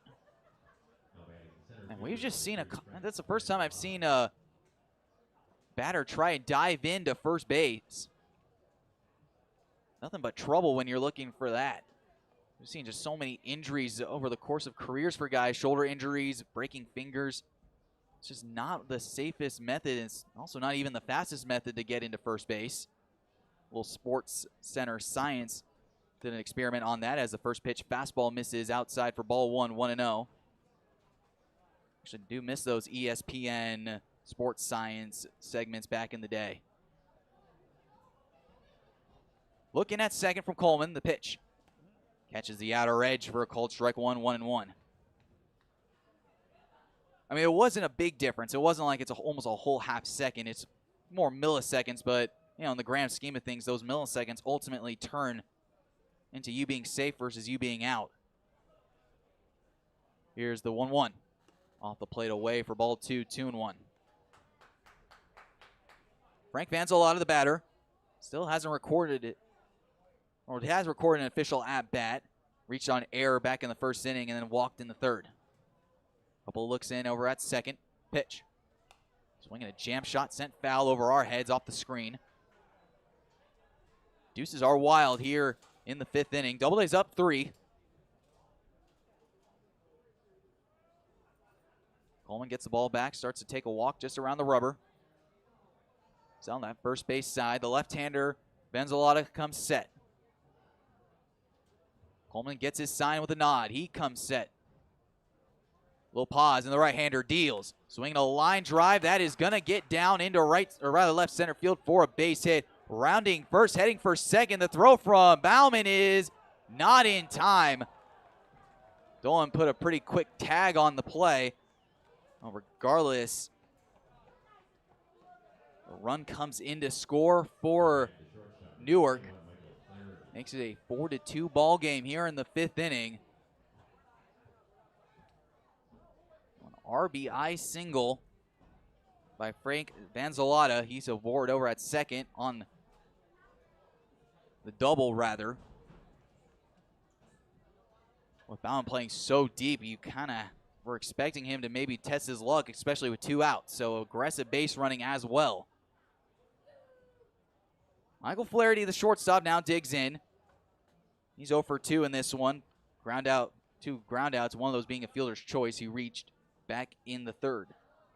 Runner goes, the pitch, high throw, tag applied, not in time, and now the Pilots are just starting to run in the face of the Doubledays here in the 5th inning.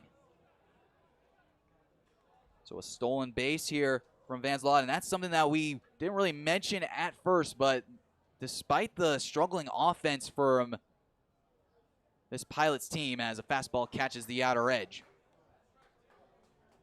they steal a lot of bases. That was stolen base, actually number 19 on the season so far. They've stolen 2 bases already. They've only been caught 5 times. That fastball misses off the plate away for ball 2, 2-1.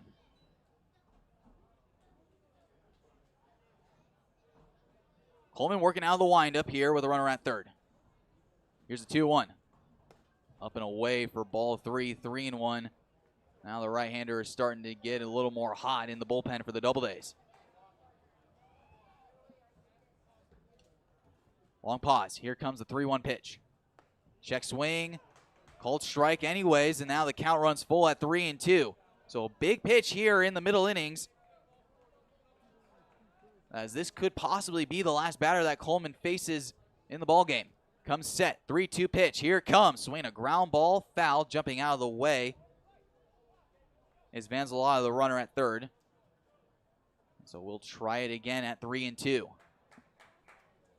Infield shifted to the pull side. Gross deep, way back in the deep 6 hole. Dolan a little more, a couple of steps up the middle. Off the bag, well off the bag. Hazel Martinez at first. Musso guarding the line as time is called. As Flaherty wants an extra time to step out. Something might have fallen in his eye. Rubs out with the batting glove. Steps back into the batter's box. Coleman takes a walk around the mound before he digs himself back onto the rubber. Now he's going to be working out of the stretch. 3 balls, 2 strikes, 2 outs. Top half of 5th inning in a 2-run game. Payoff pitch coming up and inside, and it runs off the shoulder. And Ben Julian's now going to go out to take a walk to the mound. And let's see if this will do it for the Auburn native, as now the whole infield comes in for the conversation. Reese making his way out to the mound, as Julian's joking in with the home plate umpire, Rhodes. As we take a look at the bullpen, number 14, James Moore, has been the one throwing for the Doubledays this inning. Couple of a tap on the chest from Julian over to his starter, and he's going to stick with him. So with 2 outs, runners at the corners. And here comes Justin DiMartino. DiMartino 0 for 2 in this one. He's been a strikeout victim twice. Well, now's a great time to show the hat trick off here. Only guy in the lineup for the Power with multiple strikeouts in this one.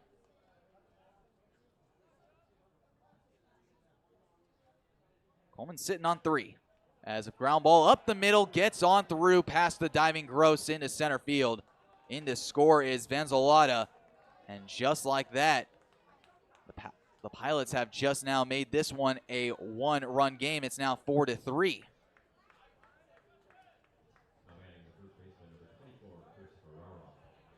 We'll bring up Chris Ferrara.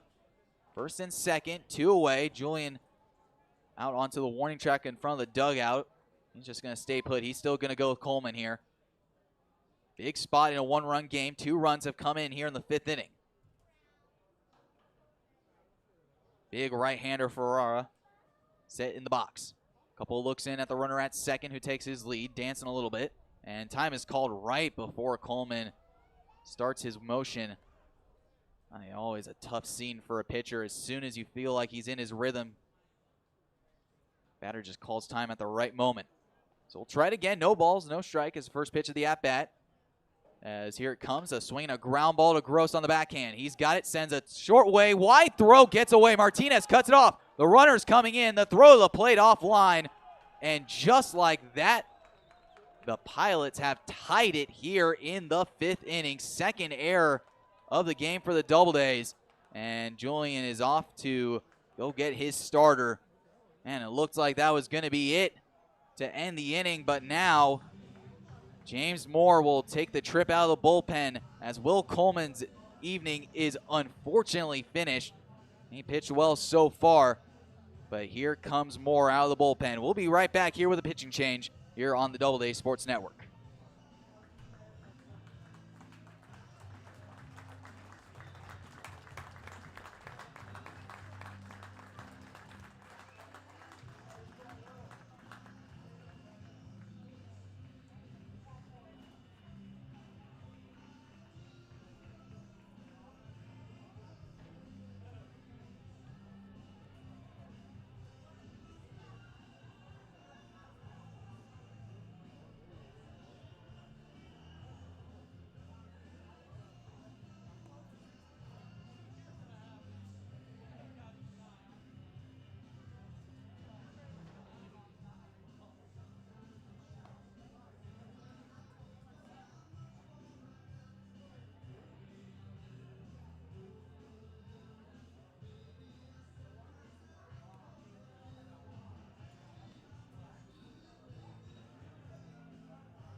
And well, that does it for Will Coleman on the mound. Pitched pretty well so far into this one. 4 2/3 innings, gave up 5 hits, 4 runs. Only a couple of those were earned though, as he is responsible for everyone else on the bases, however. Or more or less, he's responsible for the runner at third. As James Moore is on the rubber. First pitch, fastball misses outside for ball 1, 1-0. Now the Doubledays are going to have to scramble to finally get this third out. A long, lengthy 3-run top half of the 5th inning. Swinging a ground ball deep in the 4-hole. Dolan with a dive off the tip of his glove, and it rolls into center field. Roldan up with the ball, but slamming on the brakes, heading back to second is Ferrara.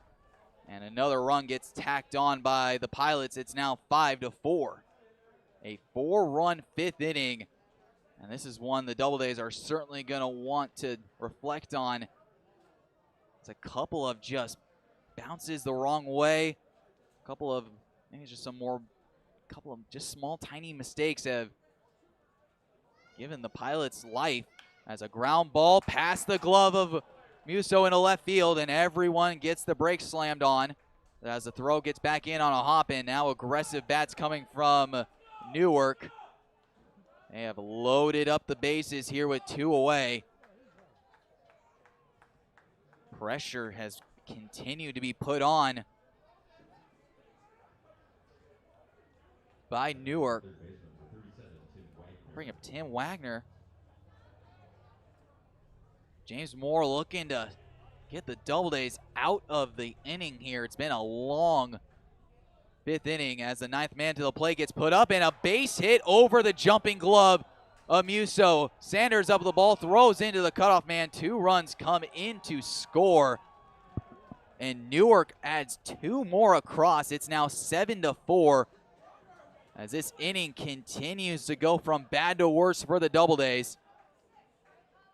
As now Newark has completely batted around as Tyler Walters steps back in after the 2-run single.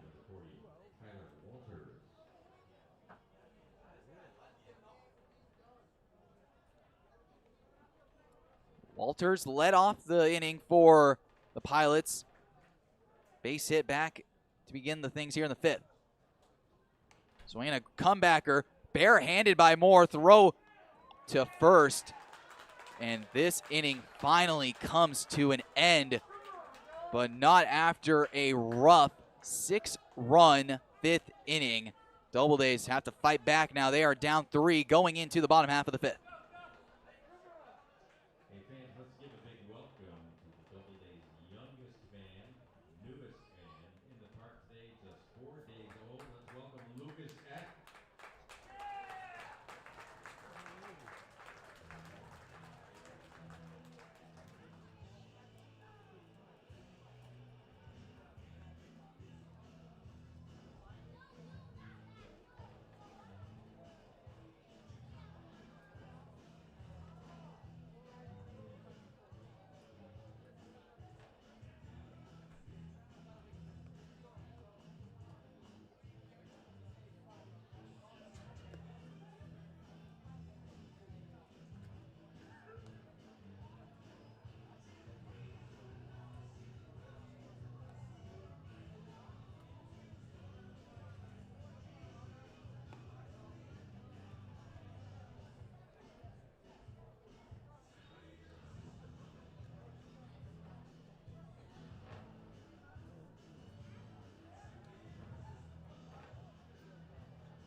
Well, Angelo Deer's night is done. The Pilots have gone to the bullpen. They're bringing in the left-hander, number 17, John Sanchez. And my goodness, we take a look at his earned run average here. Only 1 game, pitched a 1/3 of an inning, struck out 1, walked 2. Gave up 3 runs. They were all earned. Earns himself an ERA of 81. And an 8-0 loss to Elmira.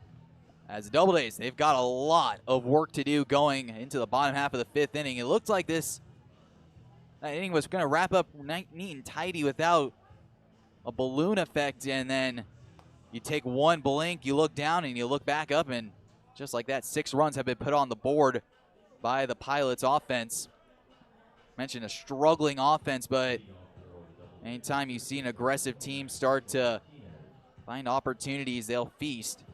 And the Doubledays will send Hazel Martinez to lead things off here in the bottom half of the 5th inning. So now this offense needs to get right back to work. They were able to score 4 runs in the 1st inning, and it's been pretty quiet since then. Martinez 1 for 2 with a double back in the 1st. First pitch fastball catches the outer edge for a called strike 1, 0-1. 2, 3, and 4, Martinez, Roldan, and Houts all due up in order. Little pause from the 3rd base side of the rubber, the pitch. That fastball catches the outer edge as well, taken for strike 2, 0-2 now. Doubledays down 3, 7-4 our score.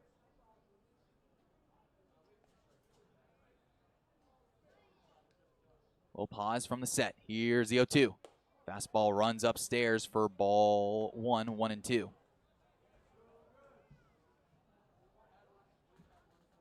See if Martinez is able to get something started for the Doubledays. He was able to help continue that rally back in the first inning, sending Gross over to third after a hit by a pitch. As another fastball runs off the plate in the dirt for ball 2, 2-2. So Martinez goes down from 0-2, works it even.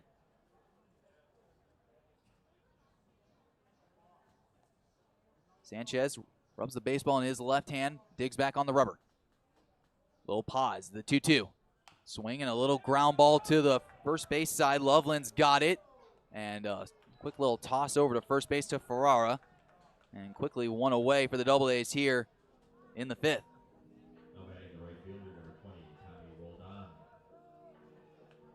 I'll bring up Tommy Roldan, the hitter. His third will be his, hopefully his second official at bat. He worked a sacrifice fly in the first inning and ground ball to out to the first baseman his second time up. Here's a pause. First pitch. Fastball runs up above the letters inside for ball 1, 1-0.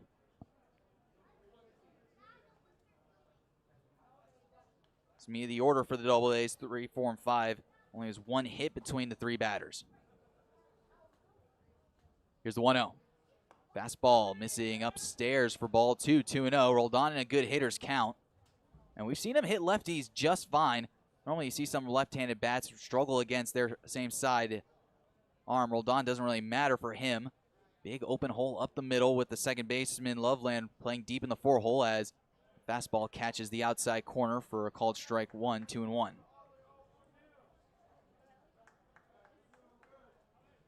Verity, the shortstop, playing a little more up the middle. Playing off the bag is Tim Wagner, the third baseman. Here comes the 2-1 pitch. Fastball dotted at the knees on the outside corner for a called strike 2. 2 balls, 2 strikes. On Roldan looking to get something started for this offense. Jake Houtzel waits on deck. 2 balls, 2 strikes, 1 away. 7-4 game, the pitch.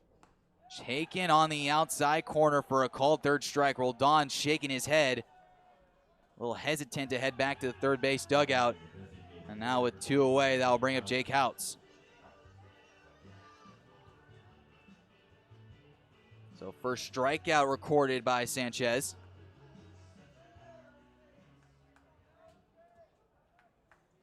Houtz 0 for 1, strikeout, and then a hit by a pitch back in the third inning. He was left stranded at second.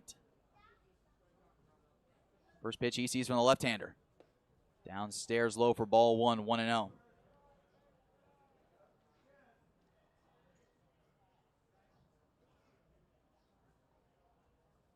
Sanchez a little pause here on the third base side of the rubber.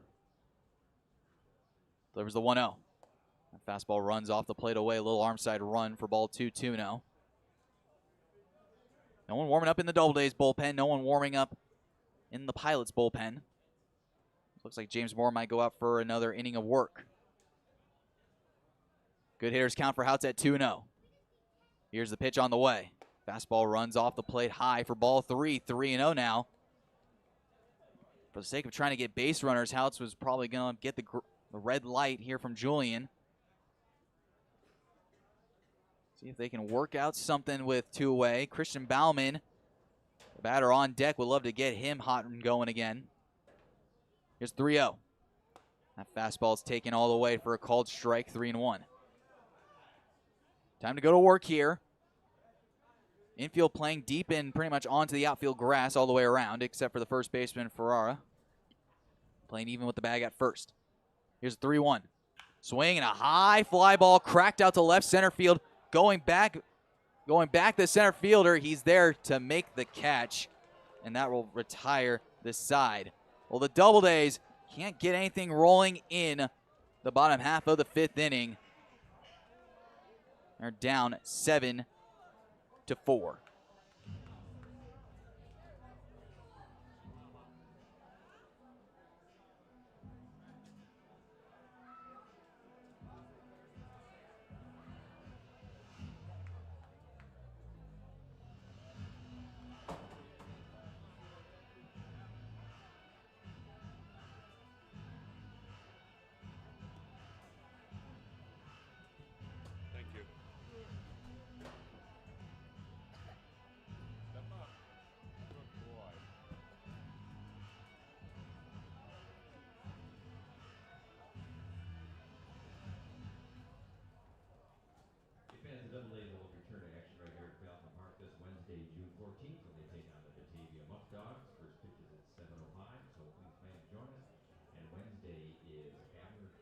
photo day. That means all fans receive a free 8x10 photo of our mascot, so please be with us. That's Wednesday night at 7:05 against Batavia.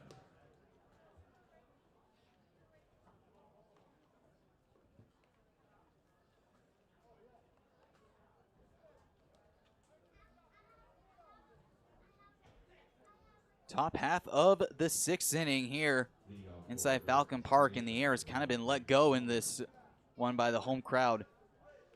As a lengthy 6-run fifth inning. Seemed to have stuck the knife a little bit deeper as the first pitch fastball taken on the outside corner for a called strike one on Briggs Loveland, the second baseman. 0 for 2 in this one, a fly out, and then a reach on a fielder's choice. The 0-1. Catches the outer edge for a called strike 2, 0-2 now. See James Moore back on the mound, throwing strikes. Exactly what you need here, especially after a lengthy inning. The pitch, swing, a ground ball over to second base. Dolan's got it. Sends a toss over to first base, and there's one away here for the Pilots. A little extra cheer for the local kid. And I'll bring up the designated hitter, Jack Palowitz. 0 for 2 in this one as well. Strikeout and then a ground out.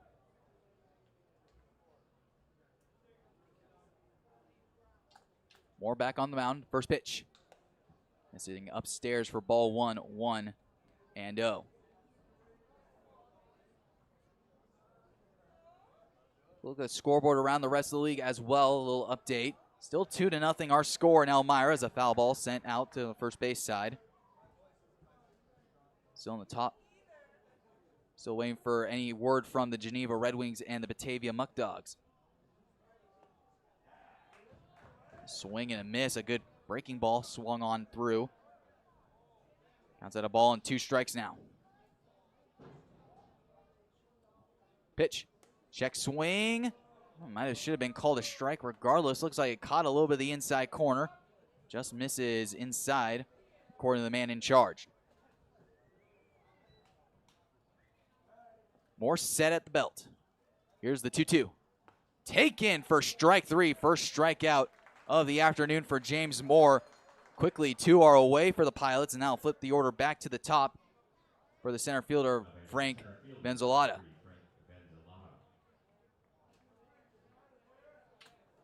Vanzalata was the one who really got this inning going in the 5th inning for the Pilots. It was a RBI double, and then he stole third base, and that's kind of what has been the common theme for Pilots this year, especially with their top of the order. Good speed around, and able to swipe extra base hits, be a little extra aggressive as a swing and a foul ball sent to the third base side out of play, and the kids go running for a free souvenir.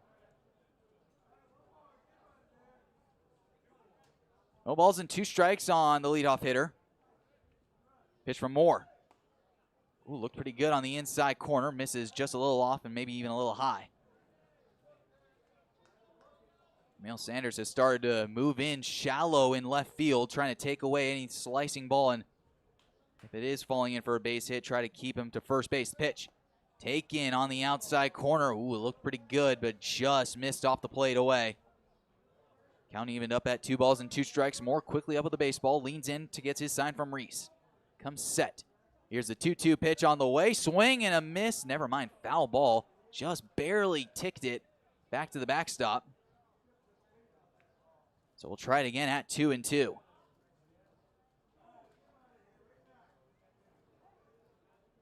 Two balls, 2 strikes, 2 away. 7-4 game. Doubledays looking to get back to the bats. Moore, he's set at the belt. And time is called by Vanzolata. Reached on air back in the 1st inning with a stolen base. Walk in the 3rd, and then the double back in the 5th inning and stole another one.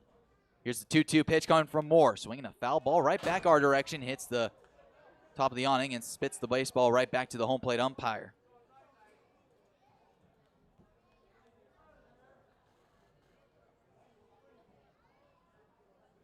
So we will try this again. 2 balls, 2 strikes, 2 away. The pitch.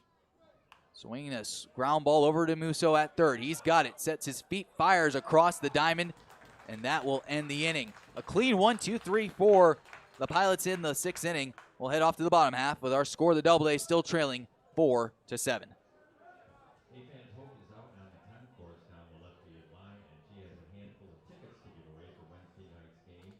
And who gets the free tickets, Hope? The loudest fans get some free tickets, so you better make some noise. All right, so if you want a free ticket, you gotta make some noise.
Picking things up here in the bottom half of the 6th inning. Doubledays trailing the Pilots 7-4. They're no stranger to having to fight for a comeback. It happened yesterday where the Doubledays were down 2 runs late. Were able to scrap across 2. Unfortunately, they did drop in extra innings to Elmira. Regardless, this team still has fight left in them. And it's only the bottom half of the 6th inning. Christian Bauman steps in, and he's trying to get himself rolling again. Does have a base hit in this one and reached on a fielder's choice. He was retired on the fielder's choice back in the 3rd. John Sanchez back on the mound as a first pitch fastball runs well up and in, giving Bauman a quick little shave. Fastball just ran right out of the fingertips and just sailed on him. I'll make your heart drop a little bit if you're in the batter's box, not expecting to get the first pitch fastball buzz in the tower. Ball, no strikes. 5, 6, and 7 do it for the Doubledays. As the first pitch is on. Oh, wow. How about that? Another one misses up and inside. Sanchez just cannot find the release point. 2-0 count to Bauman, and that will send out the catcher Dom Camara out to go talk with his hurler. Chris Ferrara joins in the conversation as well from first base. Do have somebody starting to get loose in the bullpen for the Pilots. A right-hander has gotten the throw. And for the Doubledays, just a couple of guys banding and stretching out down the left field line. 2 balls, no strikes to the Doubledays center fielder. Little pause. Here's the 2-0. Ball 3 runs right up the chute. Well, certainly Bauman's going to just take this one all the way through for ball 3-0. I don't think he'll see the bat leave his shoulder at all here, this one. Sanchez set. Here comes the 3-1. That fastball catches the letters, and Bauman, maybe a head shake, a head nod. Borderline pitch goes to the pitcher in Sanchez. 3-1 now. Garrett Prospero waits on deck. Here's the 3-1. Goes chasing above the letters for a swinging strike 2, and now the count runs full. Sanchez is able to battle down from 3-0, works a full count. Bauman waving the bat in front of the plate, comes set, sets the bat to the sky. Sanchez, third base side of the rubber, set. 3-2 pitch, nobody out, running inside, almost hits Bauman, able to limbo out of the way. A leadoff walk will bring up Garrett Prosper, the left-hander. And I haven't seen any stirring action in the dugout yet for the Pilots, but more and more action starts to get down the right field line in the bullpen. So let's see if this is the inning the Doubledays can scrape a couple of runs back. Down 3, 7-4. Doubledays do have 7 hits to their total so far today. Little pause, the pitch. Another fastball runs arm side and away for ball 1, 1-0.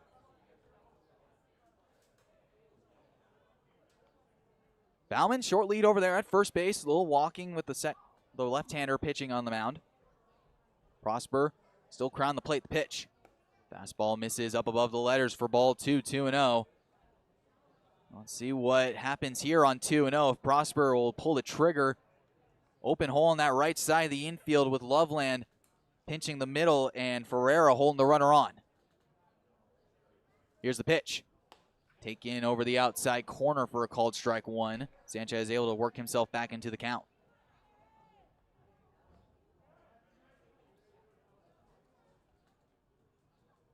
Sanchez, he comes set. Runner takes his lead at first. Little pause, the 2-1. Swinging a fly ball, shallow left field. Now it's going to slice out into the crowd for a foul ball, 2-2 now. Benji Reese awaits on deck. See if he can get a couple more base runners on for him. 2 balls, 2 strikes, nobody out. Prosper the batter. Working from the left side. Sanchez as well. Looks in. Takes a breath. There goes a runner. Swinging a line drive. That's going to get down for a base hit. Bauman's going to take the turn at second. The throw goes into third. A headlong slide. Not in time. Bauman works first to third. And how about the Doubledays here in the bottom half of the 6th inning, getting something started. And that'll bring up Benji Reese. Now the whole infield will come in. And it looks like this night is done, and it is, as Daniel Steve points the right hand down to the bullpen. And that will be it for John Sanchez, the reliever. Gives up a walk and then a base hit, so he's responsible for the 2-man on. We'll take a quick break here on the Doubledays Sports Network. Doubledays have something brewing here in the bottom half of the 6th inning.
Well, that closes the book on John Sanchez in relief.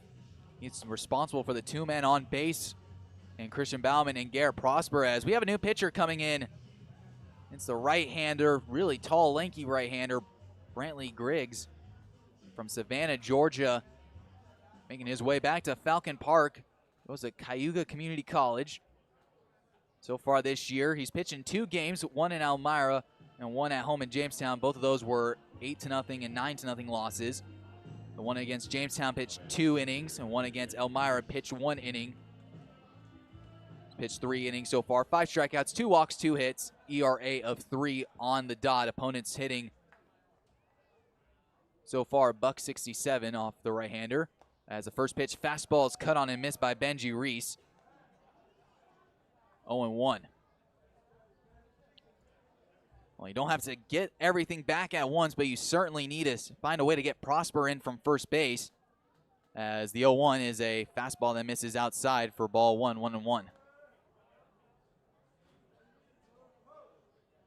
Well, Griggs really has an interesting arm slide, not exactly 3/4, but not fully over the top as well. Prosper, good lead at first. Pitch. Slider off the elbow of Reese. And the home plate umpire has to waive time in front of Bauman, who is coming home expecting a wild pitch. But the bases are loaded for James Musso here for the Doubledays. So the tying run now sits at first base. Let's see what the third baseman Musso can do here. He's already a base hit in this one, 1 for 1. Base hit back in the first, and then a walk back in the fourth. Doubledays trail by 3. 8 hits for the Doubledays so far in this one, as the right-hander Griggs takes a step off the mound before working back in. Musso matches, takes a step out, adjusts the batting gloves, now digs himself back into the right-hand batter's box. He's set. Pitch. High fastball causing Kamara to jump out of the squat. Ball, no strikes. Big inning here. 3 runners just waiting to come on in. Ducks are all on the pond. Little pause. Here's the 1-0. Fastball. That one catches the outer edge for a called strike. 1-1-1. Looked pretty close from up here. Right on the outer edge. Bauman over at third. Prosper at second. Reese over at first. Little pause. The 1-1. Swing and a miss. Had to go after that one. And count goes to a ball and 2 strikes. Doubledays looking to capitalize on some free bases given up. Musso set, chokes up, pokes up, moves up. Here's the 1-2. Runs off the outside corner for ball 2, 2-2.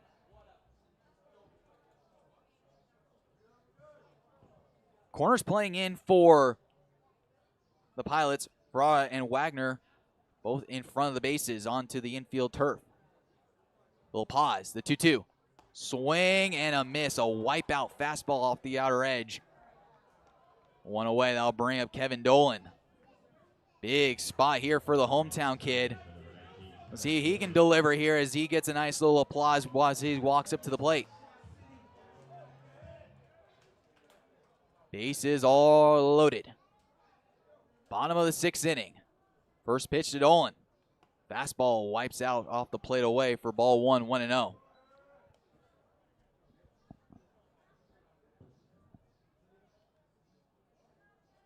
Big spot here.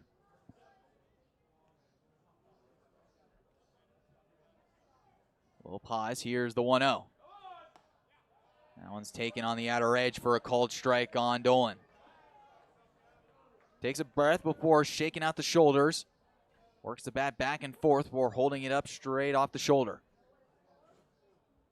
Griggs gets his sign. He comes set. Here's the pitch on the way. Taken on the outer edge, maybe at the knees for a called strike 2. Big opportunity for the Doubledays to get something back here off the Pilots. 1 out, bases loaded. 1-2 count to Dolan. Griggs is set. The pitch off the helmet.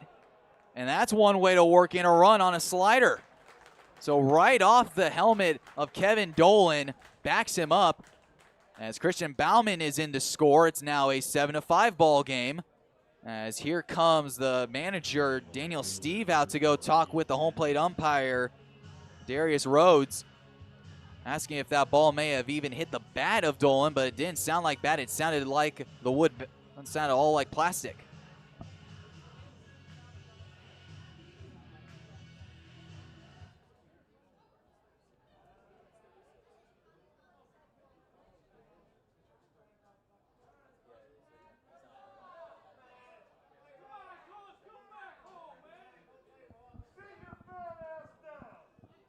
Well, we're still waiting for the conversation between Rhodes and Steve to be completed. It's been a little bit of a conversation here between the two. Nothing heated or anything, just the casual conversation. But it works out for the Auburn Doubledays. Base is still loaded. Dolan aboard at first on the hit by a pitch. It's another hit by a pitch for the Doubledays this inning, make it 2. Bases are loaded for Emil Sander. As the first pitch is a fastball that runs in the dirt for ball 1, 1-0.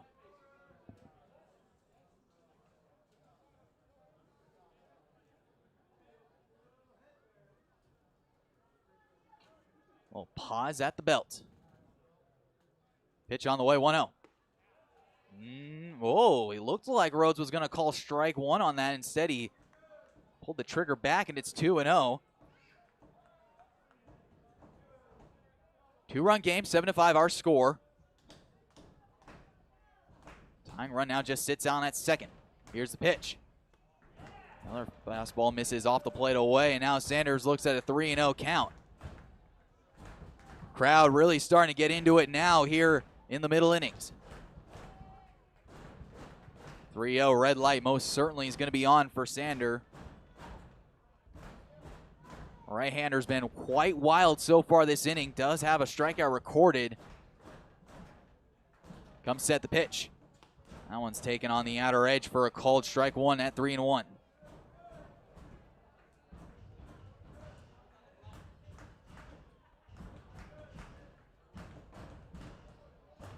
Healthy crowd north of over 200 on hand. Here comes the 3-1. Taken, down and out for ball, rather strike two. Looked really borderline. Benefit of the call though, 3-2, bases are loaded. One away, 3-2-1 on the scoreboard. 7-5 our score. Doubledays 5 runs on 8 hits, 2 errors. Little pause, the 3-2. Swinging a little tapper, this is gonna be a tough play. Farady's got it on the run, throws a first in time. Runners move up, Prosper scores. So Emil Sander with an RBI ground out. This game is now down to 1. It is Doubledays now 6-7. And here comes the leadoff man, Carson Gross. And he's got a golden opportunity to give the Doubledays a lead with Kevin Dolan, the go-ahead run, sitting right behind the right-handed pitcher.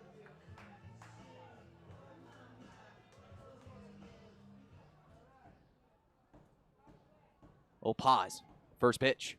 Swinging a little tapper above the shortstop. Going back on it is Flaherty. He's there to put the squeeze on it to retire the side. The Doubledays do strike back. They get 2 more. It's 7-6 our score going into the 7th inning. Hey fans, the concession stand is still open, but we'll be closing shortly. Lots of great food and drinks still available. So hustle on over there if you're hungry or thirsty before they close down for the evening in just a few minutes. And fans, we have another birthday in the card. Let's wish a happy birthday to Carrie Steve.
And we're back here at Falcon Park. A good inning for the Doubledays last inning.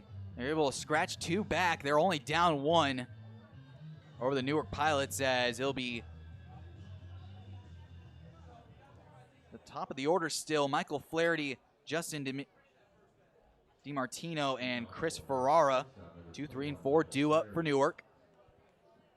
As James Moore is out for another inning of work. He's done quite solid since entering in for Will Coleman. As the first pitch is swung on the ground, and a diving stop off the glove of Musso, foul down the third baseline. No balls and a strike. Cooper Polokovic starting to get loose in the bullpen for the Doubledays, as well as a right-hander for Auburn has started to throw as well.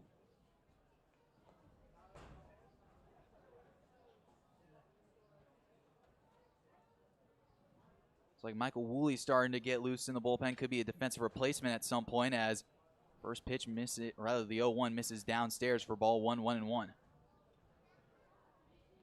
Auburn 4 runs in the first inning and then 2 in the sixth. Give them 6 on the board as a swing and a high pop-up, shallow right field. Roldan giving chase. Has to play it on a hop. There goes a runner trying to round first. The throw to get back on the back door. Drills the umpire. Oh my goodness. A little bit of chaos ball here in the top half of the 7th inning. A little swinging parachute shot by Michael Flaherty down the right field line. Drops in. Making the turn for second. He stumbles and slips. Roldan was going to give a backdoor throw over to first base, and he just nails the field umpire right in the shoulder. So hope he's all right making his way towards the middle of the diamond. But a leadoff base runner for Flaherty. Nobody out, runner at first. Moore's going to have to work out of the stretch. First pitch. Running inside for ball 1-0 on Justin DiMartino. RBI single his last time up along with 2 strikeouts. Outfield playing relatively straight away and a little bit deeper. Infield playing a little more shift pull in the double play depth as Reese drops in. He's able to keep that one in front of him. Keep Flaherty over at the bag at first. 2 balls, no strikes.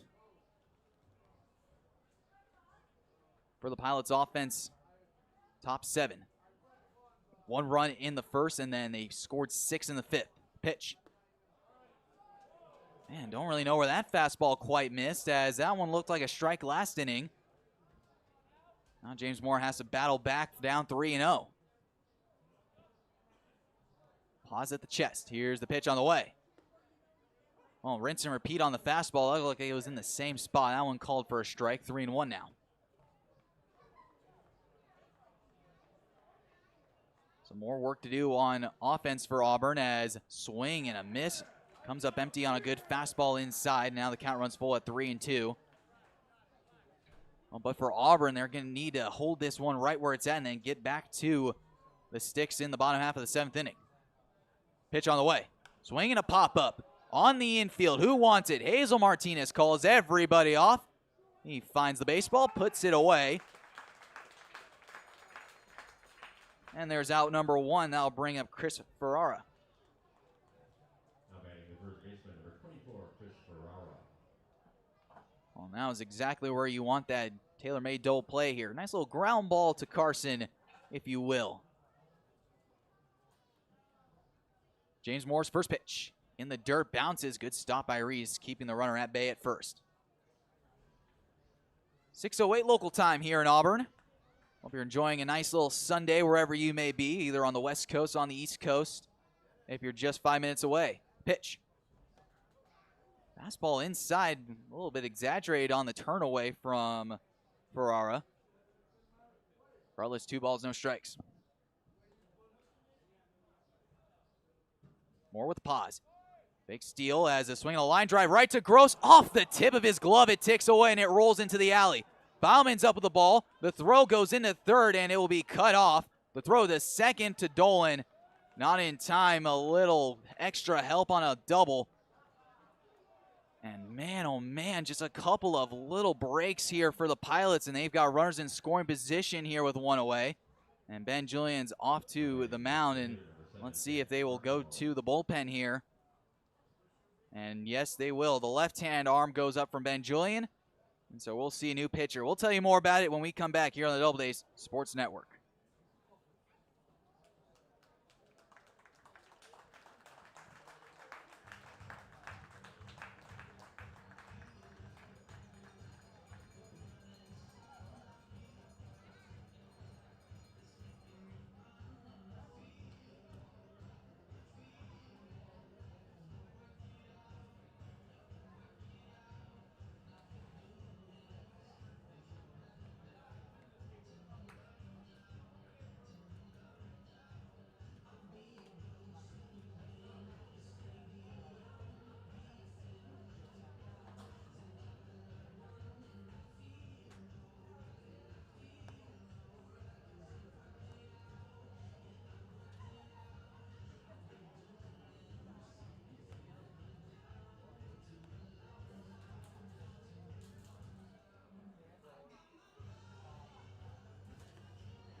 back here in the top half of the 7th inning. The Doubledays have their backs back to the wall again.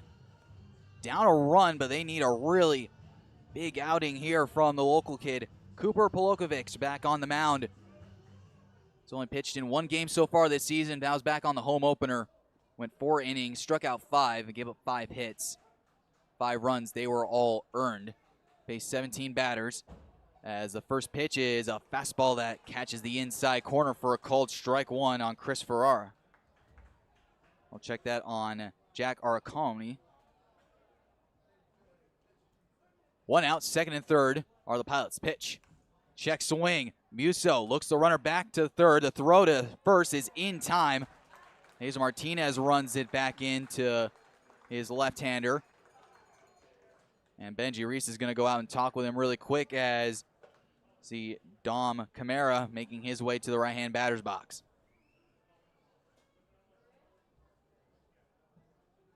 Big spot here with 2 away now.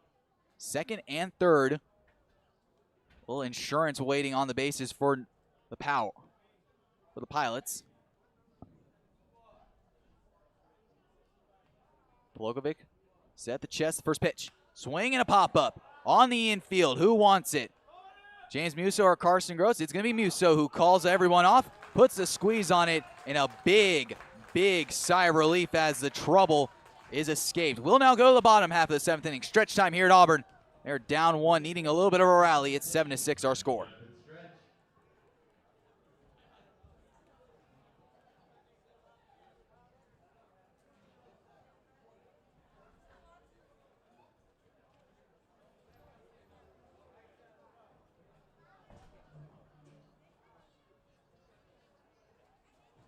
Hope's got some young fans with her, and they are going to lead us in Take Me Out to the Ball Game. Are we ready?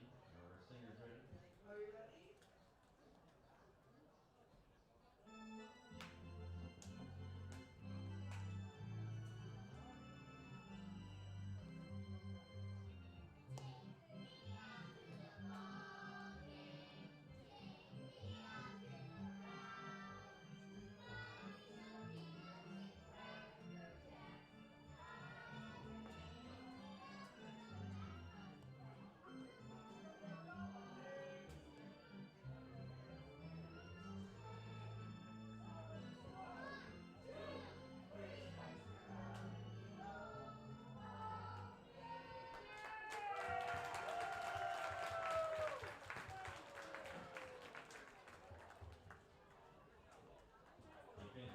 Silver Nissan Sentra in the parking lot.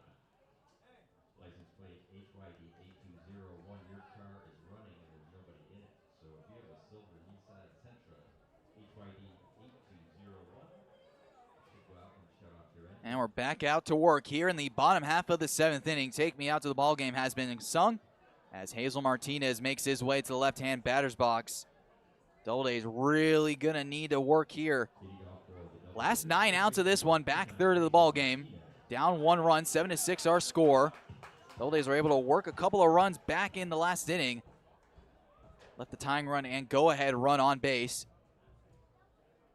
As Martinez looks at the right-hander, the first pitch is a fastball that runs inside, or rather outside, for ball 1, 1-0. Best part of the order to get something done, 2, 3, and 4. Martinez 1 for 3 in this one with a double. Pitch. Swinging a fly ball, send it to right field. Going back on it is Walters. He's there to make the catch. And the Doubledays have something put in play hard, but it's right into the glove of the right fielder. I'll bring up Tommy Roldan. Right fielder, number 20, Tommy Roldan.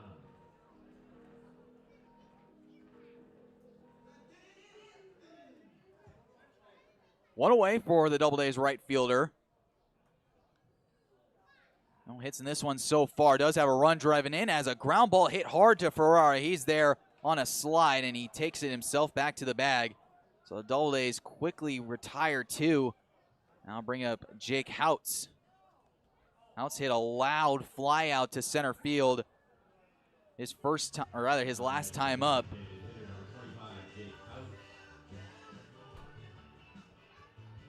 2 away. Strikeout back in the first, hit by pitch in the 3rd, and then the loud out there for his 3rd at bat. First pitch he sees. Fastball that dots the knees for a called strike one. This Niagara pitching staff has seen a little bit of an interesting day so far. Started out really rocky and then they settled in as a good slider catches the outer edge for a called strike two. No balls, 2 strikes, 2 away. Out set in the box. Tall stance set the pitch. Another wipeout slider. This one a little bit easier of a take. Ball and 2 strikes. Infielders playing deep here with 2 away in the 7th. Center fielder playing in. The pitch is off the plate away for ball 1, 1-2. Vanzalata, despite having to hop on his horse the last time Houts was at bat, has really crowded him in now. Here's the 2-2. Swing and a miss. A good slider on the front door gets Houts hacking, and that will retire the side 1-2-3. Doubledays have some work to do, but they'll got to go back on defense to keep this one where it's at. 7-6 our score going into the top of the 8th. Fans, keep your extra attention behind the third base dugout. Hope is down there with the members of the Booster Club, and it's time for the 50-50 drawing.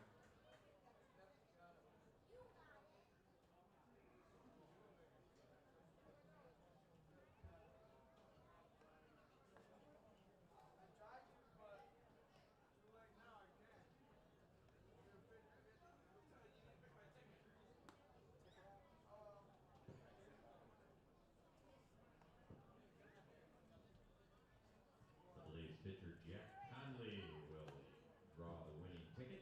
All right, Jack, pick my ticket. No, you won last time. Number 723131. 723131. Yo, why don't you come collect your money right here?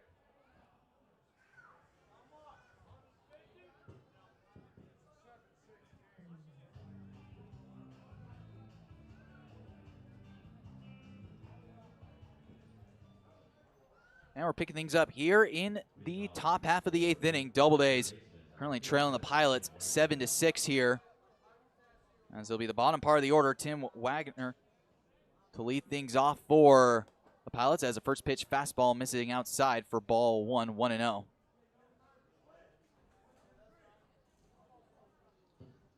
Bulgovic back out for another inning of work. Left-hander deals the 1-0. Swing and a miss. Fastball at the letters. Cut on and miss for a swinging strike, 1-1. Christian Baumann really playing deep out in left center field, trying to cut off that alley as best as possible. Wagner with an RBI double RBI single his last time up as a swinging a foul ball sent down the right field side out of play. Ball and 2 strikes to the 7-hitter. Fielder's choice 5-3, and then the RBI single the day for Wagner. Volkovich comes set. Here's the 1-2. Swinging a fly ball sent out to center field. Baumann got a good jump on this one. He'll track this one down.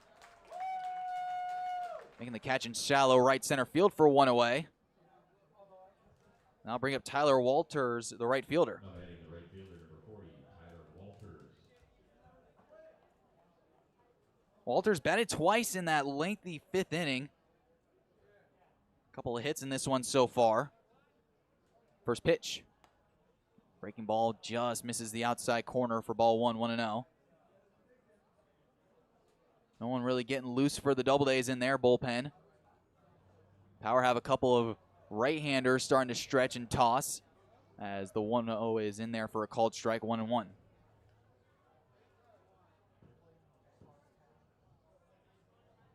Oh, pause. Here's the 1-1. Fastball misses upstairs for ball 2, 2-1 now.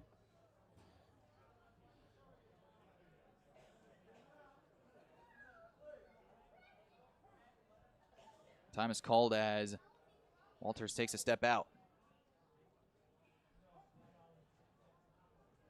Polofich-Berry on the third base side of the pitch, swinging a slider sent right near the Doubledays dugout. Look out down there. A couple of guys leaning on the rails.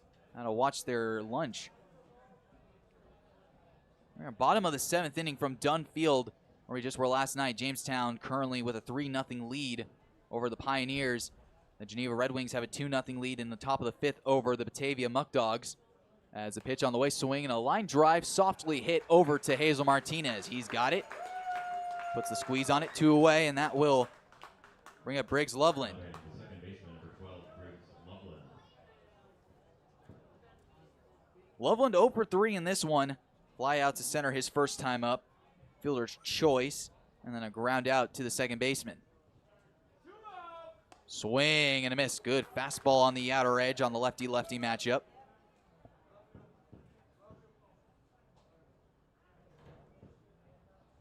Infield playing a little bit deeper with 2 outs as a good slider misses off the plate away for ball 1, 1-1. Carson Gross playing deep in the 6th hole. Dolan playing as far back as he can at second. Big loopy get me over. Looks pretty solid. Must have missed just a little bit high. 2 balls and a strike now. Zone has changed just a little bit throughout the course of this ball game. 2-1. Fastball misses outside for ball 3, 3-1. Now the left-hander needs to get himself settled back in here. 2. That one's taken off the plate outside for ball 4, so the first walk surrendered by the Doubledays southpaw. And it looks like we might have a pinch hitter coming in.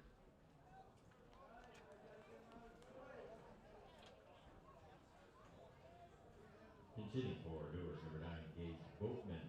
And we do, as Gage Boatman has grabbed the bat and started swinging. He'll be on the right-hand side to face the left-hander Polokovic, as the fastball catches the outer edge for a called strike. 0-1.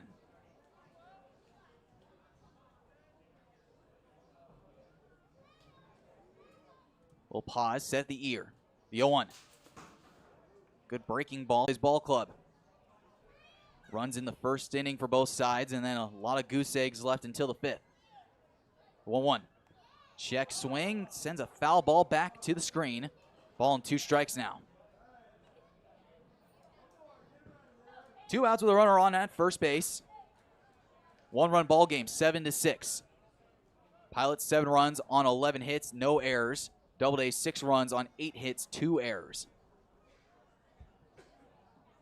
The left-hander set. The right-hander is also set. Resets out wide. The pitch. Swinging a ground ball to Martinez. Has it on the backhand. Takes it himself to the bag. And that will conclude matters in the top half of the 8th inning. Doubledays got to get the bats rolling. We go now to the bottom half. Our score 7-6 in favor of the Pilots. Live after 5 concert series, the Doubledays have teamed up with the city of Auburn to host these free and family-friendly events. The June 30th show will feature the rock and roll sounds of Johnny Bender. Gates open at 5 o'clock, and we will be featuring our full concession stand menu, including lots of ice-cold adult beverages. So please join us for this free concert. That's Friday, June 30th at 5 o'clock, right here at Falcon Park.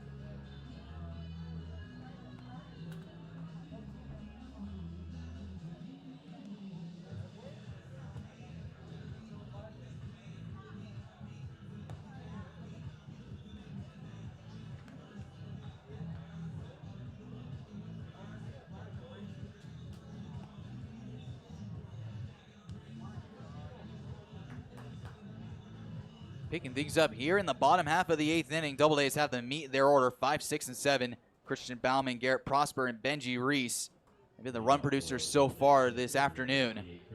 Doubledays only down a lone run. Bauman in this one so far.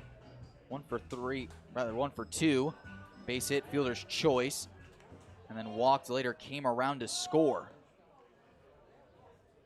Left-hander ready, set in the box as time is called by the home plate umpire, Demetrius Rhodes, as we were Had a loose baseball make its way out from the left field bullpen.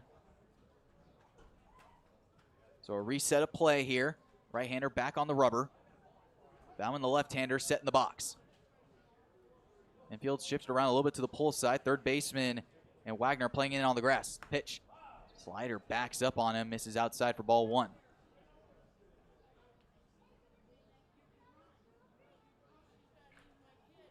Little pause. Here's the 1-0. Swing and a miss. A good fastball off the outside corner. Gets Bauman hacking 1-1. Outfield playing deep except for the center fielder in Benzolata as a ground ball sent foul down the first base side. Ball and 2 strikes. We've seen that a lot from Benzolata so far today, playing a little bit more shallow. Has a lot of ground he has to cover out there as it take a look at the 330 foul pulls down the lines, and then it jets out to 374 and left, and then it'll take a second jet out to 413 into deep left center field. Dead center field at grown folks territory, 400 feet. Wraps all the way back around to the 330 right field line. Bauman set, waggling his bat, now leaving it to the sky. Here's the ball and 2 strikes, pitch. Swinging a ground ball, again foul. That's the outstretched glove of Ferrara. And so we'll try it again at a ball and 2 strikes. Prosper patiently awaits on deck. He has a couple of hits in this one so far today. Trying to get this crowd back engaged into this ball game like they were early on. 7-6 our score. Auburn down 1. Bauman waiting patiently. He gets set. Right-hander on the mound also set. The pitch. Backs up slider on the outside corner again.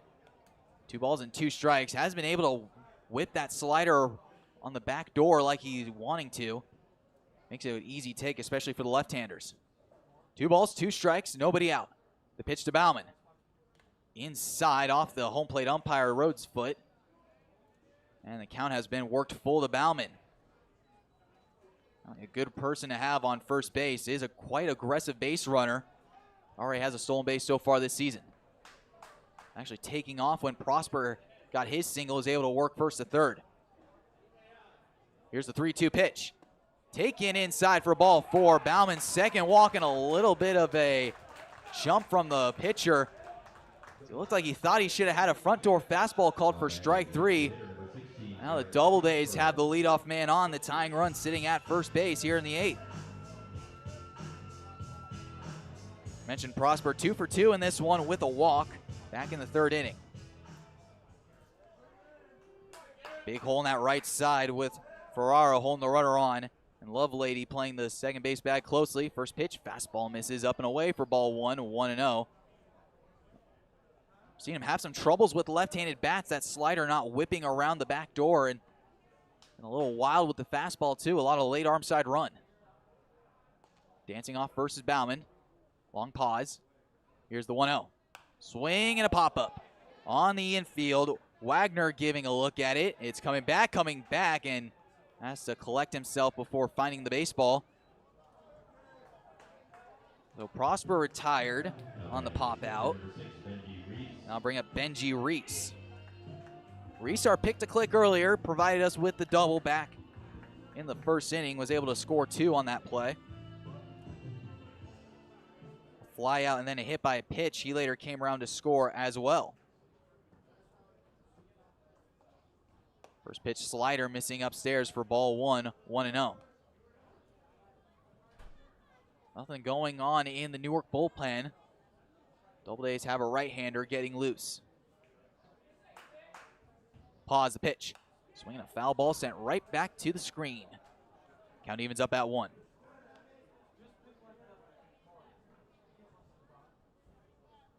One ball, 1 strike. 1 away. Bauman, the runner, on at first base. Reach from a walk. Couple of nods. Here's the pitch. Way outside with a slider. Camara looked like he might have been trying to send a throw back to first, or at least keep Bauman on his toes. Might see him take off soon at some point, especially with the time it takes for the right-hander to get to the mound. Little pause in the pitch. Swing and a little tardy from Reese sends it back over our heads out to the concession stands below. Count evens up at 2. 2 balls, 2 strikes, 1 away with a runner on at first base. Outfield playing straight away. Infield playing a little more to Reese's pull side. Lovelady close to the second base bag. Open 4-hole. Bauman takes off. Taken for a called strike 3. Must have been taken for a ball because it looked like he was going to pull the trigger on strike 3. That's what he was doing, waving the right arm up. It looked like it was going to be a called strike. So runner gets into second on a stolen base, 1 away. So Reese's at-bat stays alive. So it looked like it was going to be called strike 3. Full count now at 3-2. Bauman dancing off the second base bag. Lovelady working him back.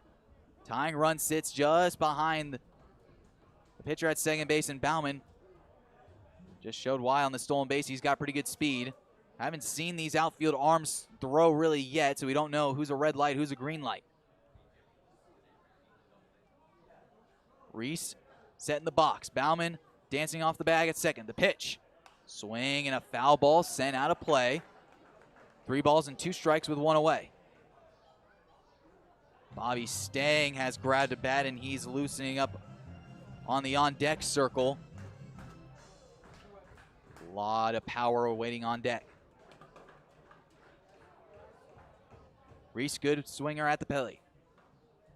Bauman dancing off the bag at second. Couple of looks. 3-2. Swinging a ground ball foul, so we'll try it again at a full count.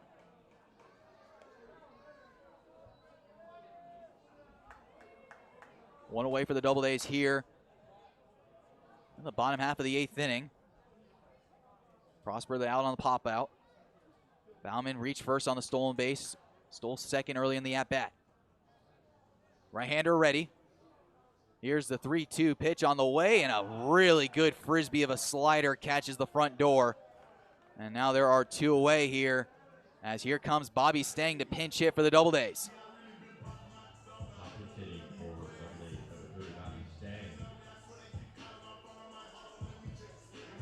Tying run just sits at second as time is called, as manager Daniel Steve going out to talk with a right-hander. And talk about the scouting report here. There's no action in the bullpen for the Pilots. On the game last night for Stang, tough one for him. 0 for 3, 2 strikeouts. But what has this guy not done for Auburn so far this season? A couple of big doubles coming from that bat in the right-hand batter's box.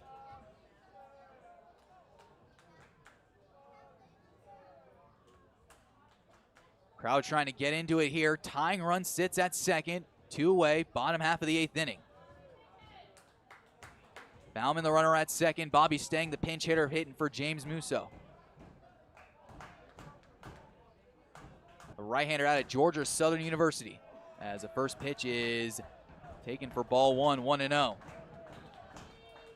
Batting .438 so far this year. 7 hits, 4 of those have been for extra base hits, doubles. Driven in 7 runs so far this season. Bauman a good lead over there at second base. Here's the 1-0. Fastball catches the outer edge for a called strike. 1-1, the count evens up. Harrison Campy has grabbed a bat and he's on the on-deck circle if it gets to him. Hitting for Kevin Dolan. Bauman working the lead at second. Here's the pitch. And he's made his presence known so far this season, as left a couple of dents in the wall so far here at Falcon Park. A couple from the left field wall and 1 on the right field wall. 2 balls and a strike. Bauman with his lead. Here's the 2-1 pitch on the way. Swing and a foul right back to the screen, a little tardy. And the count will even up at 2 balls and 2 strikes. Big spot. Doubledays tying run sits right behind the right-hand pitcher at second base. Doubledays down 1, 7-6 our score, with one of the best pure hitters at the plate. Pause. Couple of looks in at second. The 2-2 pitch is a swing and a miss. A good front door slider. Staying swinging, and that will retire this side. The Doubledays put some pressure on in the late innings. Can't get anything else out of it. We go now to the 9th inning. Our score, Auburn 6 and the Pilots 7.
Picking things up here in the top half of the 9th inning. Doubledays 7-6 our score.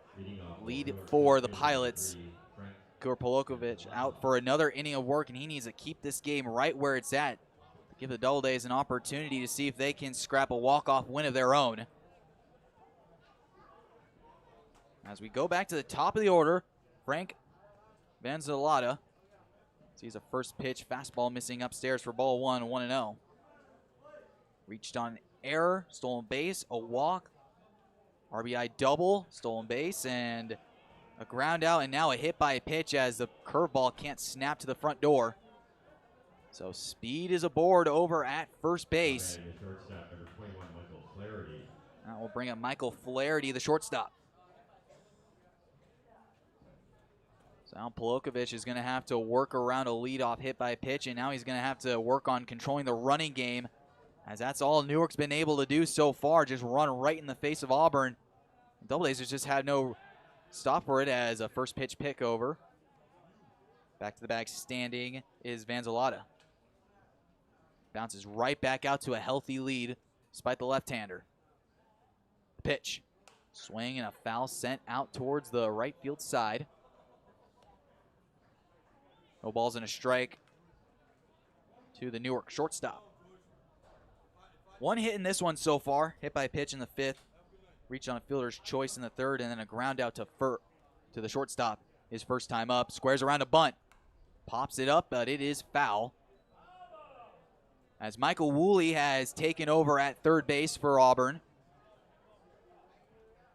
Takes over for James Musso, who was pinch hit for by Bobby Stang.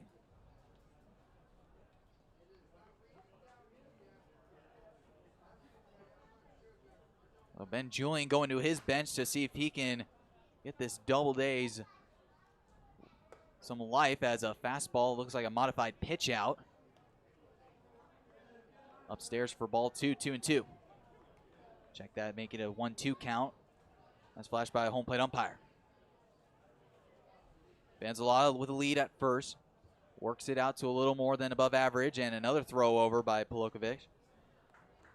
And back to the back standing. 1 ball, 2 strikes, nobody out here for Newark. Here's the 2-2.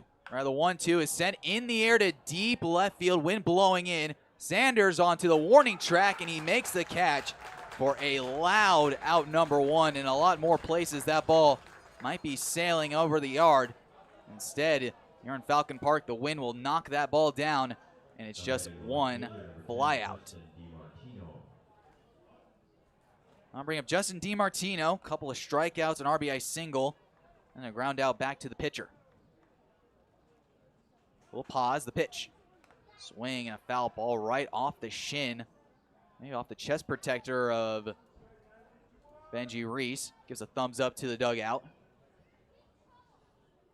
He is all right here, taking a little bit of a beating today. Doubledays hit the road tomorrow in Batavia for a scheduled day off on the Tuesday the 13th, and then it's back home against Batavia. So we'll see those guys a couple of times. We'll see Newark again, this time on the road as a runner takes off, popped up on the infield. Runner's gonna have to retreat. Martinez waits patiently for this ball to fall in. Vanzolata had plenty of time on a Major League pop-out to retrace his steps. 2 away in the top half of the 9th inning. And now we'll bring up Chris Ferrara, the first baseman.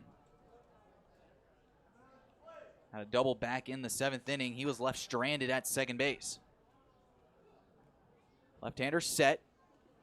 First pitch. Swing and a foul right back to the screen. No balls and a strike. Flag starting to blow in with the late evening wind blowing from left field, from left to right across the diamond. Woolley, third baseman, playing deep, almost down the line. Carson Gross taking the deep 6-hole. Kevin Dolan up the middle. Little pause. Move over to first base. A strong throw from the Doubledays, the left-hander. Gets the ball back from Martinez. No balls and a strike to the Newark first baseman. Plokovic set at the mound. And they have the guy picked off, and he makes his way still back to the bag after a lean. They really caught Vanzolata really dancing off the bag. Pitch. Good backdoor breaking ball catches the outer edge for a called strike two. So Vanzolata most likely will be in motion here. No balls, 2 strikes, 2 away. Chris Ferrara set the pitch. Fastball misses upstairs for ball 1, 1-2. We'll see what happens here with the runner in motion. Some signs get sent over by Daniel Steve, the manager, in the third base coach's box. And time is called by Ferrara. He wants an extra second. Digs himself back in, takes a look at the bat and breathes. Plokovic back on the mound ready. Little lead from Vanzolata, the pitch. There he goes. Pitch is taken upstairs for ball. Throw gets on into center field, but not before Carson Gross backs it up and keeps the runner on at second base.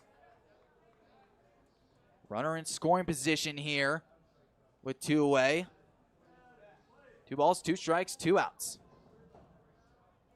Outfield playing deep. Nothing going over their heads. Plokovic set at the mound. Takes a look in at Vanzolata, the runner, the pitch. Swing and a miss. A breaking ball bounced into the dirt, and that will retire this side. The Pilots get a runner to second base, leave them stranded. It's nitty-gritty time. We go to the bottom half of the 9th inning. The Doubledays only need a run. We'll be back here on the Doubledays Sports Network.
Well, let's see what the Doubledays can do here in the bottom half of the 9th inning. They're going to have a tough task here as Michael Walsh from the University of Maryland has taken the mound for the Newark Pilots. Ball 6'1" left-hander, throwing bullets to the catcher in the warm-ups. 2 games this year, 3 1/3 innings pitched, 6 strikeouts, 4 walks, 4 hits. He has yet to give up a run. Doubledays go to their bench here in the late innings as Harrison Campy will lead off for the Doubledays. He's hitting in the spot of Kevin Dolan. So it'll be 9, 10, and 1 as Christian Malillo has also grabbed the bat and he's on deck waiting. So let's see what the Doubledays can work with here in the 9th inning. Down 1, 7-6 our score as the first pitch to Campy's a fastball that one catches the upper edge for a called strike 1. Zone might have been just a little bit more on the expansion side. Campy waiting. The 0-1. Bounce in the dirt into the kitchen of the catcher Dom Camara. Count evens up at a ball and a strike.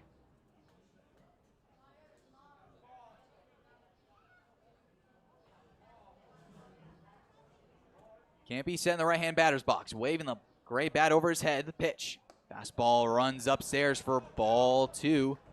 2-1 now. Despite the 6 strikeouts in 3 1/3 innings, he's also walked 4. Walsh, the left-hander, 2-1. Down in the dirt for ball 3, 3-1, and how nice of an inning this could be if speed gets aboard with Harrison Campy. The Woodford commit steps in his biggest task of the year so far this season. Here's the 3-1 coming from Walsh. Outside for ball 4, the tying run reaches base. The 5th walk of the season so far from Walsh. And Christian Malillo grabs a bat and he heads over towards Ben Julian as Daniel Steve goes out to talk with his left-hander.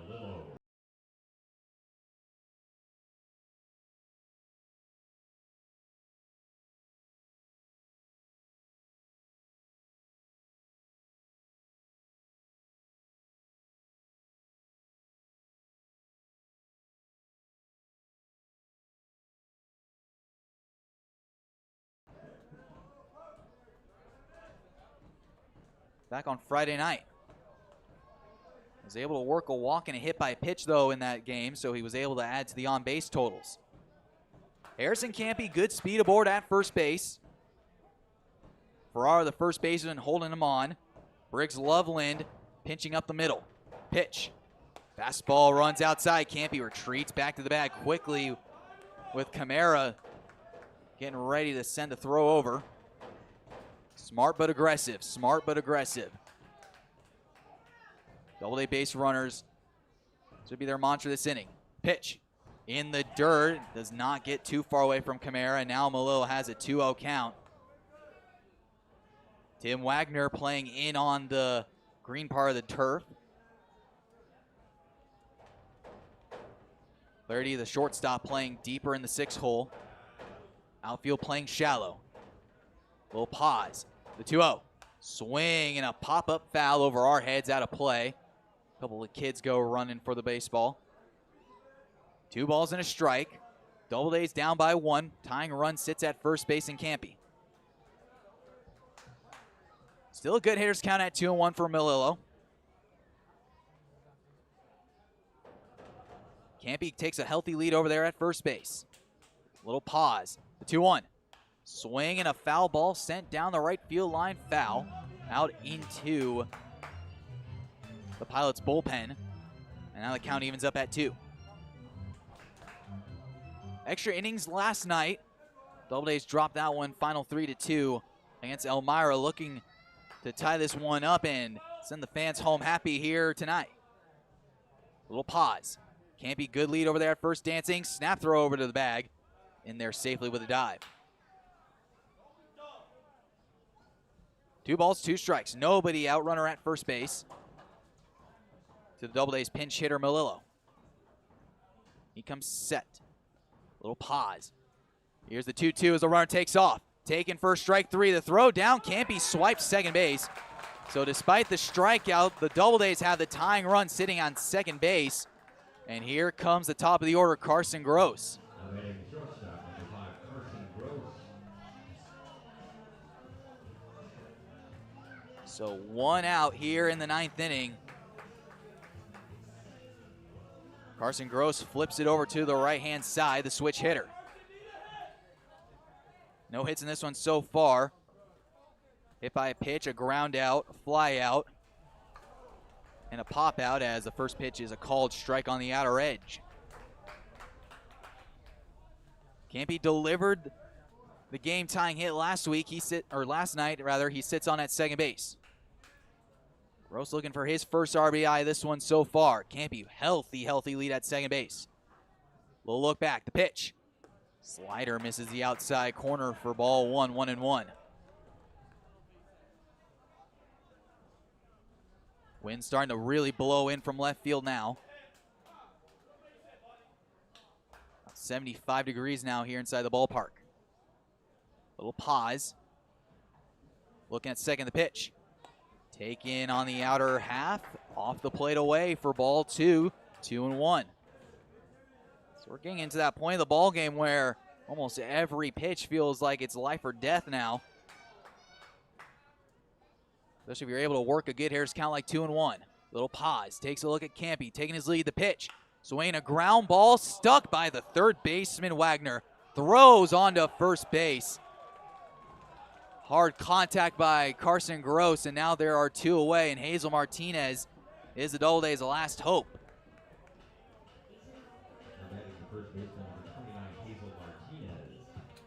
Why not Hazel Martinez? A double back in the first inning, couple of groundouts and a pop-out since then. Crowd gets onto their feet here inside Falcon Park with Campy, the tying run, good speed at second base. Outfielders work their way in more shallow. Couple of looks in, the first pitch. Swing and a line drive right to the shortstop in Ferry. And that will end the ball game.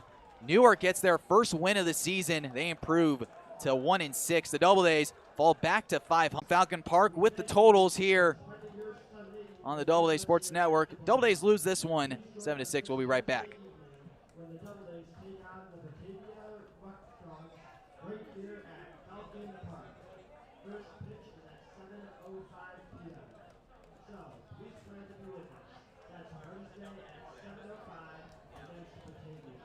Tickets are available at the box office or online at auburndoubledays.com/TIX.